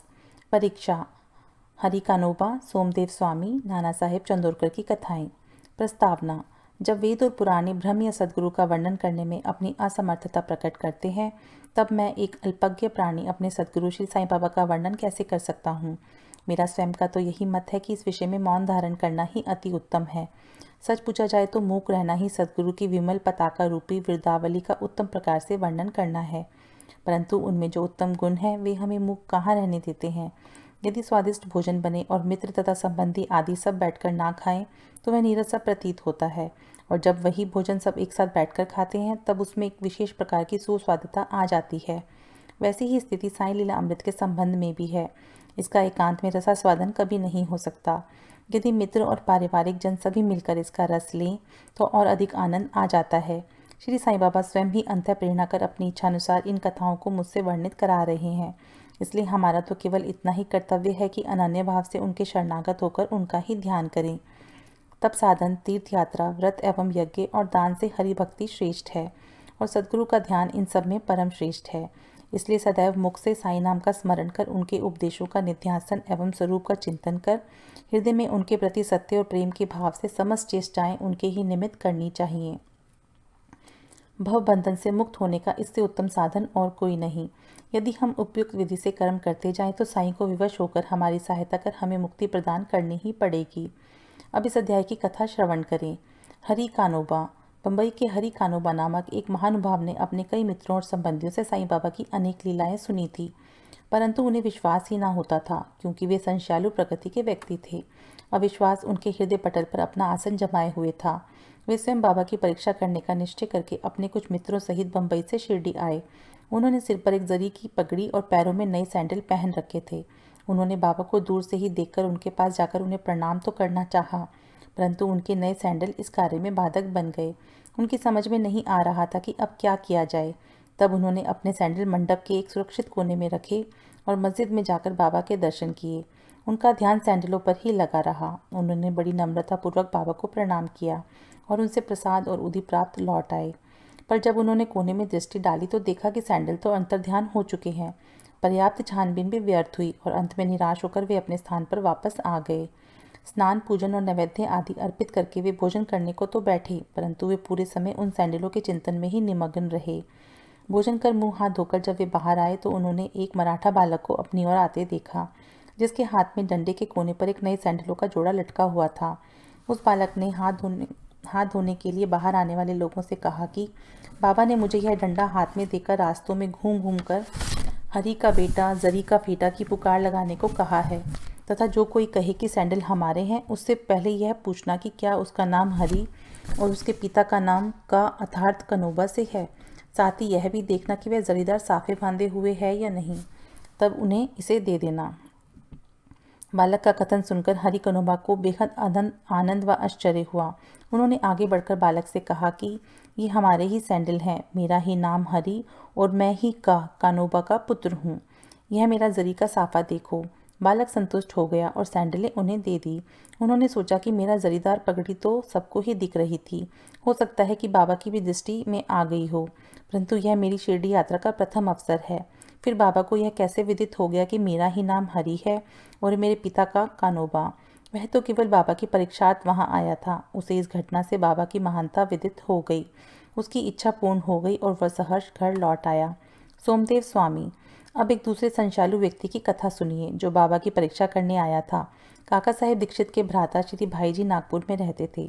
जब वे सन 1906 में हिमालय गए थे तब उनका गंगोत्री घाटी के नीचे हरिद्वार के समीप उत्तरकाशी में एक सोमदेव स्वामी से परिचय हो गया। दोनों ने एक दूसरे के पते लिख लिए। 5 वर्ष पश्चात सोमदेव स्वामी नागपुर में आए और भाईजी के यहाँ ठहरे। वहाँ श्री साईं बाबा की कीर्ति सुनकर उन्हें बड़ी प्रसन्नता हुई तथा शिरडी जाकर बाबा के दर्शन करने की तीव्र उत्कंठा हुई। मनमार और कोपर गांव निकल जाने पर वे एक तांगे में बैठकर शिरडी को चल पड़े। शिरडी के समीप पहुंचने पर उन्होंने दूर से ही मस्जिद पर 2 ध्वजाएं लहराते देखा। सामान्यतः देखने में आता है कि भिन्न भिन्न संतों का बर्ताव, रहन सहन और बाह्य सामग्रियां प्रायः भिन्न प्रकार की ही रहा करती हैं, परंतु केवल इन सब से ही संतों की योग्यता का आकलन कर लेना बड़ी भूल है। सोमदेव स्वामी कुछ भिन्न प्रकृति के थे। उन्होंने जैसे ही ध्वजों को लहराते देखा तो वे सोचने लगे कि बाबा संत होकर इन ध्वजों में इतनी दिलचस्पी क्यों रखते हैं? क्या इससे उनका संतपन प्रकट होता है? ऐसा प्रतीत होता है कि यह संत अपनी कीर्ति का इच्छुक है। अतः उन्होंने शिरडी जाने का विचार त्याग कर अपने सहयात्रियों से कहा कि मैं तो वापस लौटना चाहता हूँ। तब वे लोग कहने लगे कि फिर व्यर्थ ही इतनी दूर क्यों आए? अभी केवल ध्वजों को देखकर तुम इतने उद्विग्न हो उठे हो। जब शिरडी में रथ, पालकी, घोड़ा और अन्य सामग्रियां देखोगे तब तुम्हारी क्या दशा होगी?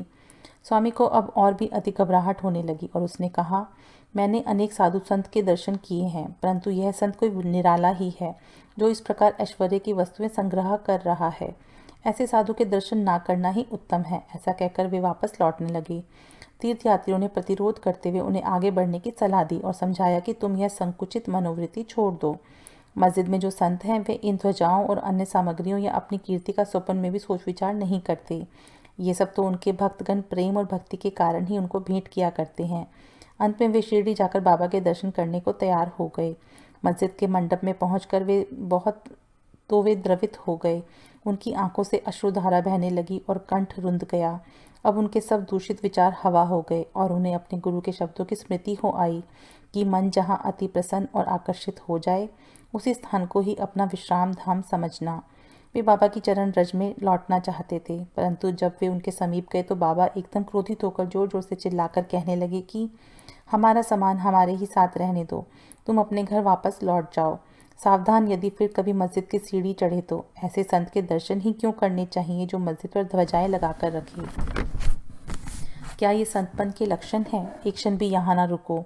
अब उसे अनुभव हो गया कि बाबा ने उसके हृदय की बात जान ली है और वे कितने सर्वज्ञ हैं। उसे अपनी प्रवृत्ति पर हंसी आने लगी तथा उसे पता चल गया कि बाबा कितने निर्विकार और पवित्र हैं। उसने देखा कि वे किसी को हृदय से लगाते, किसी को हाथ से स्पर्श करते हैं तथा किसी को सांत्वना देकर प्रेम दृष्टि से निहारते हैं। किसी को उदी प्रसाद देकर सभी प्रकार से भक्तों को सुख और संतोष पहुंचा रहे हैं। तो फिर मेरे साथ ऐसा रूखा बर्ताव क्यों? अधिक विचार करने पर वे इस निष्कर्ष पर पहुंचे कि इसका कारण मेरे आंतरिक विचार ही थे और इससे शिक्षा ग्रहण कर मुझे अपना आचरण सुधारना चाहिए। बाबा का क्रोध तो मेरे लिए वरदान स्वरूप है। अब यह कहना व्यर्थ ही होगा कि वे बाबा की शरण में आ गए और उनके परम भक्त बन गए। नाना साहेब चांदोरकर। अंत में नाना साहेब चांदोरकर की कथा लिखकर हेमांत पंत ने यह अध्याय समाप्त किया है। एक समय जब नाना साहेब मालसापति और अन्य लोगों के साथ मस्जिद में बैठे हुए थे तो बीजापुर से एक संभ्रांत यवन परिवार श्री साईं बाबा के दर्शनार्थ आया। कुलवंतियों की लाज रक्षण भावना देखकर नाना साहेब वहां से निकल जाना चाहते थे, परंतु बाबा ने उन्हें रोक लिया। स्त्रियां आगे बढ़ी और उन्होंने बाबा के दर्शन किए। उनमें से एक महिला ने अपने मुंह पर से घूंघट हटाकर बाबा के चरणों में प्रणाम कर फिर घूंघट डाल लिया। नाना साहेब उसके सौंदर्य से आकर्षित हो गए और एक बार पुनः वह छवि देखने को लालित हो उठे। नाना के मन की व्यथा जानकर उन लोगों के चले जाने के पश्चात बाबा उनसे कहने लगे कि नाना, क्यों व्यर्थी मोहित हो रहे हो? इंद्रियों को अपना कार्य करने दो, हमें उनके कार्य में बाधक नहीं होना चाहिए। भगवान ने यह सुंदर सृष्टि निर्माण की है, अतः हमारा कर्तव्य है कि हम उसके सौंदर्य की सराहना करें। यह मन तो क्रमशः ही स्थिर होता है और जब सामने का द्वार खुला है तब हमें पिछले द्वार से क्यों प्रविष्ट होना? चित्त शुद्ध होते ही फिर किसी कष्ट का अनुभव नहीं होता। यदि हमारे मन में कुविचार नहीं है तो हमें किसी से भयभीत होने की आवश्यकता नहीं। नेत्रों को अपना कार्य करने दो, इसके लिए तुम्हें लज्जित और विचलित नहीं होना चाहिए। उस समय श्यामा भी वहीं थे। उनकी समझ में ना आया कि आखिर बाबा के कहने का तात्पर्य क्या है, इसलिए लौटते समय इस विषय में उन्होंने नाना से पूछा। उस परम सुंदरी के सौंदर्य को देखकर जिस प्रकार वे मोहित हुए तथा यह व्यथा जानकर बाबा ने इस विषय पर जो उपदेश उन्हें दिए, उन्होंने उसका संपूर्ण वृत्तांत उनसे कहकर श्यामा को इस प्रकार समझाया। हमारा मन स्वभावतः ही चंचल है, पर हमें उसे लंपट नहीं होने देना चाहिए। इंद्रियां चाहे भले ही चंचल हो जाएं, परंतु हमें अपने मन पर पूर्ण नियंत्रण रखकर उसे अशांत नहीं होने देना चाहिए। इंद्रियां तो अपने विषय पदार्थों के लिए सदैव चेष्टा किया ही करती हैं, पर हमें उनके वशीभूत होकर उनके इच्छित पदार्थों के समीप नहीं जाना चाहिए। क्रमशः प्रयत्न करते रहने से इस चंचलता को नियंत्रित किया जा सकता है। यद्यपि उन पर पूर्ण नियंत्रण संभव नहीं है तो भी हमें उनके वशीभूत नहीं होना चाहिए। प्रसंग अनुसार हमें उनका वास्तविक रूप से उचित गति अवरोध करना चाहिए। सौंदर्य तो देखने का विषय है, इसलिए हमें निडर होकर सुंदर पदार्थों की ओर देखना चाहिए। यदि हमें किसी प्रकार के कुविचार ना आए तो इसमें लज्जा और भय की आवश्यकता ही क्या है। यदि मन को निरिच्छ बनाकर ईश्वर के सौंदर्य को निहारो तो इंद्रियां सहज और स्वाभाविक रूप से अपने वश में आ जाएंगी। और विषय आनंद लेते समय भी तुम्हें ईश्वर की स्मृति बनी रहेगी। यदि उसे बाह्य इंद्रियों के पीछे दौड़ने और उसमें लिप्त रहने दोगे तो तुम्हारा जन्म और मृत्यु के पार से कदापि छुटकारा ना होगा। विषय पदार्थ इंद्रियों को सदा पथभ्रष्ट करने वाले होते हैं। अतएव हमें विवेक को सारथी बनाकर मन की लगाम अपने हाथ में लेकर इंद्रिय रूपी घोड़ों को विषय पदार्थों की ओर जाने से रोक लेना चाहिए। ऐसा विवेक रूपी सारथी हमें विष्णु पद की प्राप्ति करा देगा, जो हमारा यथार्थ में परम सत्य धाम है, और जहाँ गया हुआ प्राणी फिर कभी यहाँ नहीं लौटता। श्री सद्गुरु साईनाथ अर्पणमस्तु। शुभम भवतु। ओम साई राम। ओम श्री साईनाथाय नमः। श्री साई सच्चरित्र अध्याय 50। काका साहेब दीक्षित, श्री टेम्बे स्वामी, बालाराम धुरंधर की कथाएं। मूल सच्चरित्र के अध्याय 39 और 40 को हमने एक साथ सम्मिलित कर लिखा है, क्योंकि इन दोनों अध्यायों का विषय प्रायः एक सा ही है। अब सच्चरित्र का अध्याय 51 यहाँ 50वें अध्याय के रूप में लिखा जा रहा है। इस अध्याय में काका साहेब दीक्षित, टेम्बे स्वामी और बालाराम धुरंधर की कथाएं हैं। प्रस्तावना। उन श्री साईनाथ महाराज की जय हो, जो भक्तों के जीवन आधार एवं सद्गुरु हैं। वे गीता धर्म का उपदेश देकर हमें शक्ति प्रदान कर रहे हैं। हे साईं, कृपा दृष्टि से देखकर हमें आशीष दो। जैसे मलयगिरी में होने वाला चंदन वृक्ष समस्त तापों को हरण कर लेता है, अथवा जिस प्रकार बादल जल वृष्टि कर लोगों को शीतलता और आनंद पहुंचाते हैं, या जैसे वसंत में खिले हुए फूल ईश्वर पूजन के काम आते हैं, इसी प्रकार श्री साईं बाबा की कथाएं पाठकों तथा श्रोताओं को धैर्य एवं सांत्वना देती हैं। जो कथा कहते या श्रवण करते हैं वे दोनों ही धन्य हैं, क्योंकि उनके कहने से मुख तथा श्रवण से कान पवित्र हो जाते हैं। यह तो सर्वमान्य है कि चाहे हम सैकड़ों प्रकार की साधनाएं क्यों ना करें, जब तक सद्गुरु की कृपा नहीं होती तब तक हमें अपने आध्यात्मिक ध्येय की प्राप्ति नहीं हो सकती। इसी विषय में यह निम्नलिखित कथा सुनिए। काका साहेब दीक्षित। श्री हरि सीताराम उपनाम काका साहेब दीक्षित सन 1864 में बड़नगर के नागर ब्राह्मण कुल में खंडवा में पैदा हुए थे। उनकी प्राथमिक शिक्षा खंडवा और हिंगन घाट में हुई। माध्यमिक शिक्षा नागपुर में उच्च श्रेणी में प्राप्त करने के बाद उन्होंने पहले विल्सन तथा बाद में एल स्टीफन कॉलेज में अध्ययन किया। सन 1883 में उन्होंने ग्रेजुएट की डिग्री लेकर कानूनी और कानूनी सलाहकार की परीक्षाएं पास की और फिर वे सरकारी solicitor firm messrs little and company में कार्य करने लगे। इसके पश्चात उन्होंने एक सॉलिसिटर फर्म शुरू कर दी। सन 1909 के पहले तो बाबा की कीर्ति उनके कानों तक नहीं पहुंची थी, परंतु इसके पश्चात वे शीघ्र ही बाबा के परम भक्त बन गए। जब वे लोनावला में निवास कर रहे थे तो उनकी अचानक भेंट अपने पुराने मित्र नाना साहेब चांदोरकर से हुई। दोनों ही इधर उधर के चर्चाओं में समय बिताते थे। काका साहब ने उन्हें बताया कि जब वे लंदन में थे तो रेलगाड़ी पर चढ़ते समय उनका कैसा पैर फिसला, कैसे उसमें चोट आई, इसका पूर्ण विवरण सुनाया। नाना साहेब ने उनसे कहा कि यदि तुम इस लंगड़ेपन तथा कष्ट से मुक्त होना चाहते हो तो मेरे सद्गुरु श्री साईं बाबा की शरण में जाओ। उन्होंने बाबा का पूरा पता बताकर उनके कथन को दोहराया कि मैं अपने भक्त को 7 समुद्र के पार से भी उसी प्रकार खींच लूँगा जिस प्रकार की चिड़िया जिसका पैर रस्सी से बंधा हो खींचकर अपने पास लाया जाता है। उन्होंने यह भी स्पष्ट कर दिया कि यदि तुम बाबा के निजी जन ना हो तो तुम्हें उनके प्रति आकर्षण भी ना होगा और ना ही उनके दर्शन प्राप्त होंगे। काका साहेब को ये बातें सुनकर बड़ी प्रसन्नता हुई और उन्होंने कहा कि वे शिरडी जाकर बाबा से प्रार्थना करेंगे कि शारीरिक लंगड़ेपन के बदले उनके चंचल मन को अपंग बनाकर परमानंद की प्राप्ति करा दें।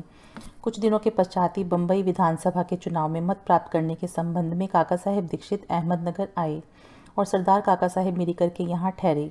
श्री बाला साहेब मिरीकर, जो कि कोपर गांव के मामलतदार तथा काका साहेब मिरीकर के सुपुत्र थे, वे भी इसी समय अश्व प्रदर्शनी देखने हेतु अहमदनगर पधारे। चुनाव का कार्य समाप्त होने के पश्चात काका साहेब दीक्षित शिरडी जाना चाहते थे। यहाँ पिता और पुत्र दोनों ही घर में विचार कर रहे थे कि काका साहेब के साथ भेजने के लिए कौन सा व्यक्ति उपयुक्त होगा, और दूसरी ओर बाबा अलग ही ढंग से उन्हें अपने पास बुलाने का प्रबंध कर रहे थे। श्यामा के पास एक तार आया कि उनकी सास की हालत अधिक शोचनीय है और उन्हें देखने वे शीघ्र अहमदनगर को आए। बाबा से अनुमति प्राप्त कर श्यामा ने वहां जाकर अपनी सास को देखा, जिनकी स्थिति में अब पर्याप्त सुधार हो चुका था। प्रदर्शनी को जाते समय नाना साहेब पान से तथा अप्पा साहेब गर्दे की दृष्टि अचानक श्यामा पर पड़ी। उन्होंने श्यामा से मिरीकर के घर जाकर काका साहेब दीक्षित से भेंट करने तथा उन्हें अपने साथ शिरडी ले जाने को कहा। उन्होंने श्यामा के आगमन की सूचना काका साहेब दीक्षित और मिरीकर को भी दी। संध्या समय श्यामा मिरीकर के घर आए। मिरीकर ने श्यामा का काका साहेब दीक्षित से परिचय करा दिया और फिर ऐसा निश्चित हुआ कि काका साहेब दीक्षित उनके साथ रात 10 बजे वाली गाड़ी से कोपरगांव को रवाना हो जाएं। इस निश्चय के बाद ही एक विचित्र घटना घटी। बाला साहेब मिरीकर ने बाबा के एक बड़े चित्र पर से पर्दा हटाकर काका साहेब दीक्षित को उनके दर्शन कराए, तो उन्हें यह देखकर आश्चर्य हुआ कि जिनके दर्शनार्थ मैं शिरडी जाने वाला हूँ, वे ही इस चित्र के रूप में मेरे स्वागत हेतु यहाँ विराजमान हैं।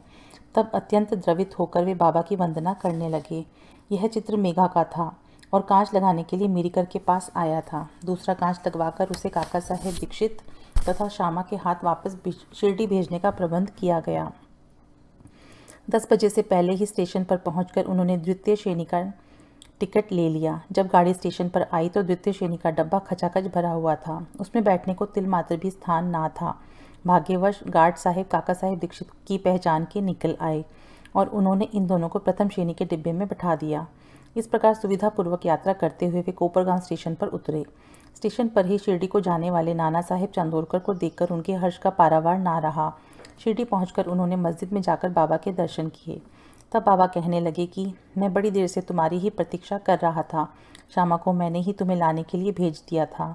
इसके पश्चात काका साहेब ने अनेक वर्ष बाबा के सानिध्य में व्यतीत किए।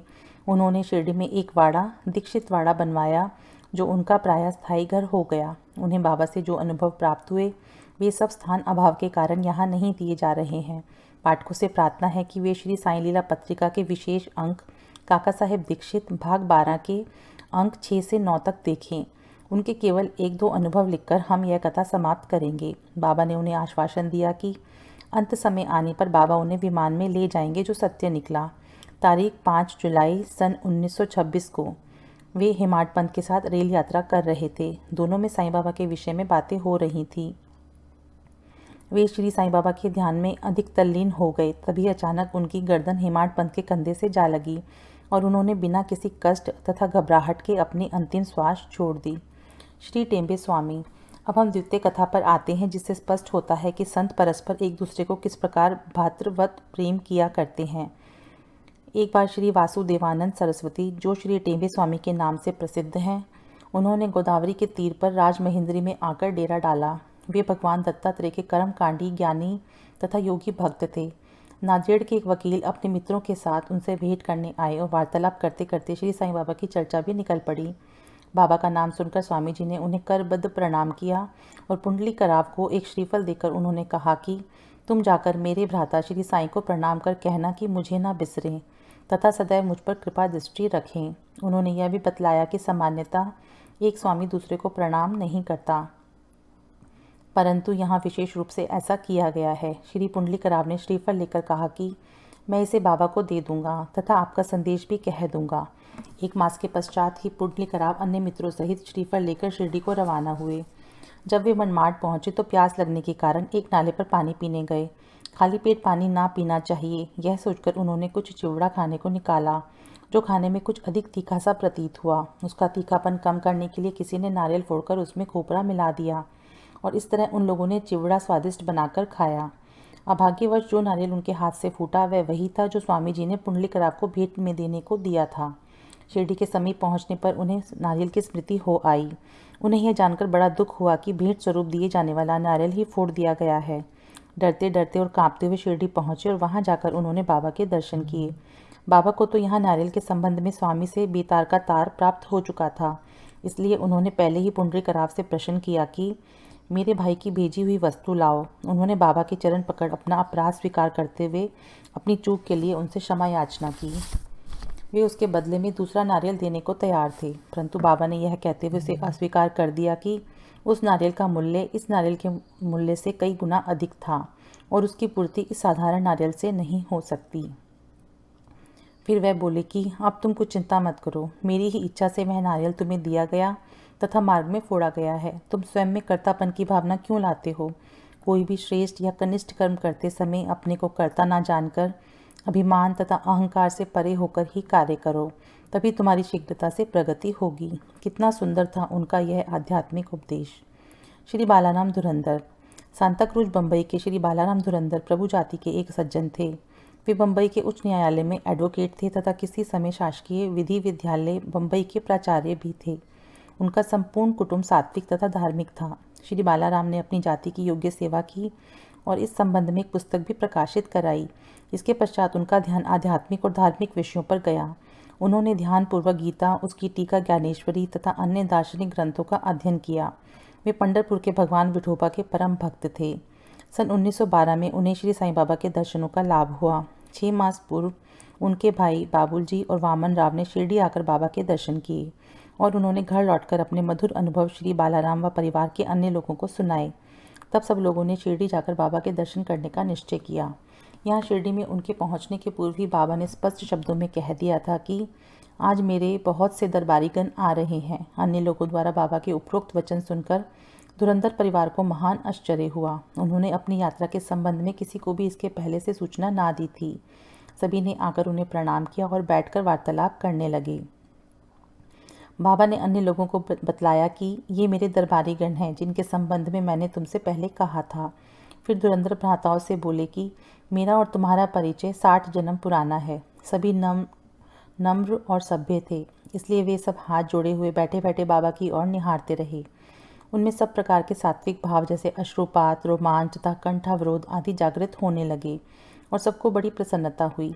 इसके पश्चात वे सब अपने निवास स्थान को गए और भोजन तथा थोड़ा विश्राम लेकर पुनः मस्जिद में आके बाबा के पांव दबाने लगे।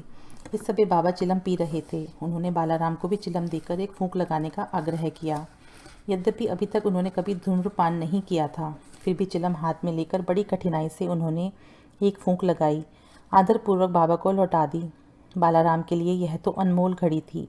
वे 6 वर्षों से श्वास रोग से पीड़ित थे, पर चिलम पीते ही वे रोग मुक्त हो गए। उन्हें फिर कभी यह कष्ट ना हुआ। 6 वर्षों के पश्चात उन्हें एक दिन पुनः श्वास रोग का दौरा आया। यह वही महापुण्यशाली दिन था जबकि बाबा ने महासमाधि ली। वे गुरुवार के दिन शिरडी आए थे। भाग्यवश उसी रात्रि को उन्हें चावड़ी उत्सव देखने का अवसर मिल गया।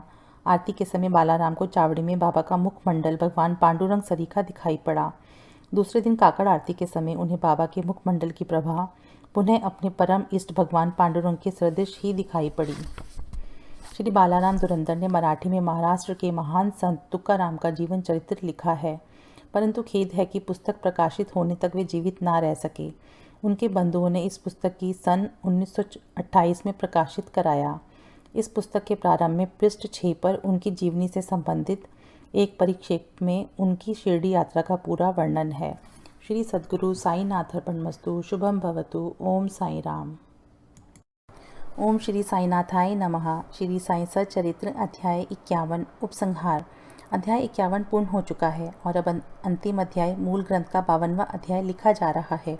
इसमें हिमाड पंत ने अंतिम समालोचना की है और उसी प्रकार सूची लिखने का वचन दिया है जिस प्रकार की अन्य मराठी धार्मिक काव्य ग्रंथों में विषय की सूची अंत में लिखी जाती है। अभाग्यवश हिमाड पंत के कागज पत्रों की छानबीन करने पर भी वह सूची प्राप्त ना हो सकी। तब बाबा के एक योग्य तथा धार्मिक भक्त, ठाणे के अवकाश प्राप्त मामलतदार श्री बी देव ने उन्हें रचकर प्रस्तुत किया। पुस्तक के प्रारंभ में ही विषय सूची देने तथा प्रत्येक अध्याय में विषय का संकेत शीर्षक स्वरूप लिखना ही आधुनिक प्रथा है, इसलिए यहाँ अनुक्रमणिका नहीं दी जा रही है। अतः इस अध्याय को उपसंहार समझना ही उपयुक्त होगा। अभाग्यवश हिमाड पंत उस समय तक जीवित ना रहे कि वे अपने लिखे हुए इस अध्याय की प्रति में संशोधन करके उसे छपने योग्य बनाते। सद्गुरु श्री साईं की महानता। हे साईं, मैं आपकी चरण वंदना कर आपसे शरण की याचना करता हूँ, क्योंकि आप ही इस अखिल विश्व के एकमात्र आधार है। यदि ऐसी ही धारणा लेकर हम उनका भजन पूजन करें तो यह निश्चित ही है कि हमारी समस्त इच्छाएं शीघ्र पूर्ण होंगी और हमें अपने परम लक्ष्य की प्राप्ति हो जाएगी। आज निंदित विचारों के तट पर माया मोह के झंझावत से धैर्य रूपी वृक्ष की जड़ें उखड़ गई हैं।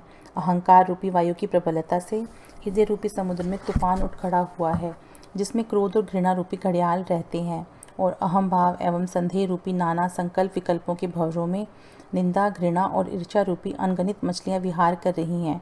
यद्यपि यह समुद्र इतना भयानक है तो भी हमारे सद्गुरु साईनाथ महाराज उसमें अगस्त्य स्वरूप ही हैं, इसलिए भक्तों को किंचित मात्र भी भयभीत होने की आवश्यकता नहीं है। हमारे सद्गुरु तो जहाज हैं और वे हमें कुशलतापूर्वक इस भयानक भवसागर से पार उतार देंगे। प्रार्थना।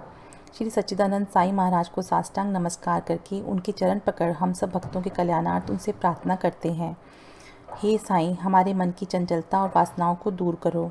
हे प्रभु, तुम्हारे श्री चरणों के अतिरिक्त हम में किसी अन्य वस्तु की लालसा ना रहे। तुम्हारा यह चरित्र घर घर पहुँचे और इसका नित्य पठन पाठन हो। जो भक्त इसका प्रेम पूर्वक अध्ययन करें उनके समस्त संकट दूर हों। फलश्रुति अध्ययन का पुरस्कार। अब इस पुस्तक के अध्ययन से प्राप्त होने वाले फल के संबंध में कुछ शब्द लिखूंगा। इस ग्रंथ के पठन पाठन से मनोवांछित फल की प्राप्ति होगी।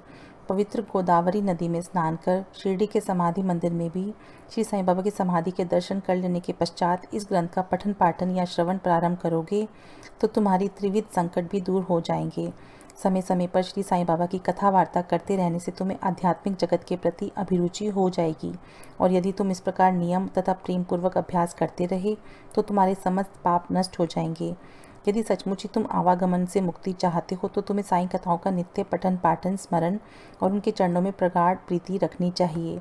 साईं कथा रूपी समुद्र का मंथन कर उसमें से प्राप्त रत्नों को दूसरों को वितरण करो, जिससे तुम्हें नित्य नूतन का आनंद अनुभव होगा और श्रोतागण अधःपतन से बच जाएंगे। यदि भक्तगण अनन्य भाव से उनकी शरण में आए तो उनका मैं नष्ट होकर बाबा से अभिन्नता प्राप्त हो जाएगी, जैसे कि नदी समुद्र में मिल जाती है।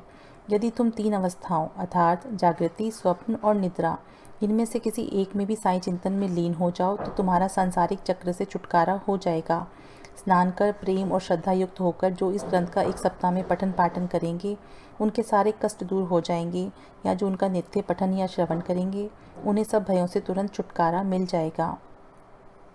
इसके अध्ययन से हर एक को अपनी श्रद्धा और भक्ति के अनुसार फल मिलेगा, परंतु इन दोनों के अभाव में किसी भी फल की प्राप्ति होना संभव नहीं है। यदि तुम इस ग्रंथ का आदरपूर्वक पठन करोगे तो श्री साईं प्रसन्न होकर तुम्हें अज्ञान और दरिद्रता के पाश से मुक्त कर ज्ञान, धन और समृद्धि प्रदान करेंगे। यदि एकाग्रचित होकर नित्य एक ही अध्याय पढ़ोगे तो तुम्हें अपरिमित सुख की प्राप्ति होगी। इस ग्रंथ को अपने घर पर गुरु पूर्णिमा, गोकुल अष्टमी, रामनवमी, विजयदशमी और दीपावली के दिन अवश्य पढ़ना चाहिए। यदि ध्यानपूर्वक तुम केवल इसी ग्रंथ का अध्ययन करते रहोगे तो तुम्हें सुख और संतोष प्राप्त होगा और सदैव श्री साईं चरणाविंदों का स्मरण बना रहेगा और इस प्रकार तुम भवसागर के सहज पार हो जाओगे। इसके अध्ययन से रोगियों को स्वास्थ्य, निर्धनों को धन, दुखित और पीड़ितों को शांति मिलेगी तथा मन के सभी विकार नष्ट हो जाएंगे और मानसिक शांति प्राप्त होगी। मेरे प्रिय भक्त और श्रोतागण, आपको प्रणाम करते हुए मेरा आपसे एक विशेष निवेदन है कि जिसकी कथा आपने इतने दिनों और महीनों से सुनी है उनके कलिमलहारी और मनोहर चरणों को कभी विस्मृत ना होने दें। जिस उत्साह, श्रद्धा और लगन के साथ आप इन कथाओं का पठन या श्रवण करेंगे, श्री साईं बाबा वैसे ही सेवा करने की बुद्धि हमें प्रदान करेंगे। लेखक और पाठक इस कार्य में परस्पर सहयोग देकर सुखी हों। प्रसाद याचना। अंत में हम इस पुस्तक को समाप्त करते हुए सर्वशक्तिमान परमात्मा से निम्नलिखित कृपा या प्रसाद याचना करते हैं। हे ईश्वर, पाठकों और भक्तों को श्री साईं चरणों में पूर्ण और अनन्य भक्ति दो। श्री साईं का मनोहर स्वरूप ही उनकी आंखों में सदा बसा रहे और वे समस्त प्राणियों में देवादिदेव साईं भगवान का ही दर्शन करें। एवं मस्तु। श्री सद्गुरु साईनाथार्पणमस्तु। शुभम भवतु। ओम साई राम। ओम श्री साईं यशकाय शिरडी वासिने नमः। आरती। हे जीवों को सुख देने वाले साईं बाबा, हम तुम्हारी आरती करते हैं। अपने दास और भक्तों को अपने चरणों की शीतल छाया में स्थान दो। प्रदीप्त भाव से तुम सदा आत्मलीन रहते हो और मुमुक्षजनों को ईश्वर की प्राप्ति करा देते हो। जैसा जिसका भाव होता है उसे तुम वैसा ही अनुभव देते हो। हे दयालु, तुम्हारा कुछ ऐसा ही वैशिष्ट्य है। तुम्हारे श्री चरणों का ध्यान मात्र करने से भक्त इस संसार के भय से मुक्त हो जाता है। तुम सदैव दीन और अनाथों की रक्षा करते रहे हो। तुम्हारी कार्यशैली अपरंपार है। हे दत्त, इस कलयुग में तुम सगुण ब्रह्म के रूप में अवतीर्ण हुए हो। इसीलिए जो भक्त नित्य गुरुवार को तुम्हारे पास आवें, उन्हें संसारिक भय से मुक्त करके भगवत दर्शन योग्य बनाओ। हे देवादिदेव, तुम्हारे चरण कमल ही मेरी संपत्ति हैं। जिस प्रकार मेघ स्वाति नक्षत्र की बूंद से चातक पक्षी की प्यास बुझा देता है, उसी प्रकार माधव हम सब की भी प्यास बुझाकर अपने वचनों का पालन करो। ओम श्री साईं यशकाय शिरडी वासिने नमः। ओम शांति ही शांति ही शांति ही। ओम साई राम। मस्तु। शुभम भवतु। ओम साई राम।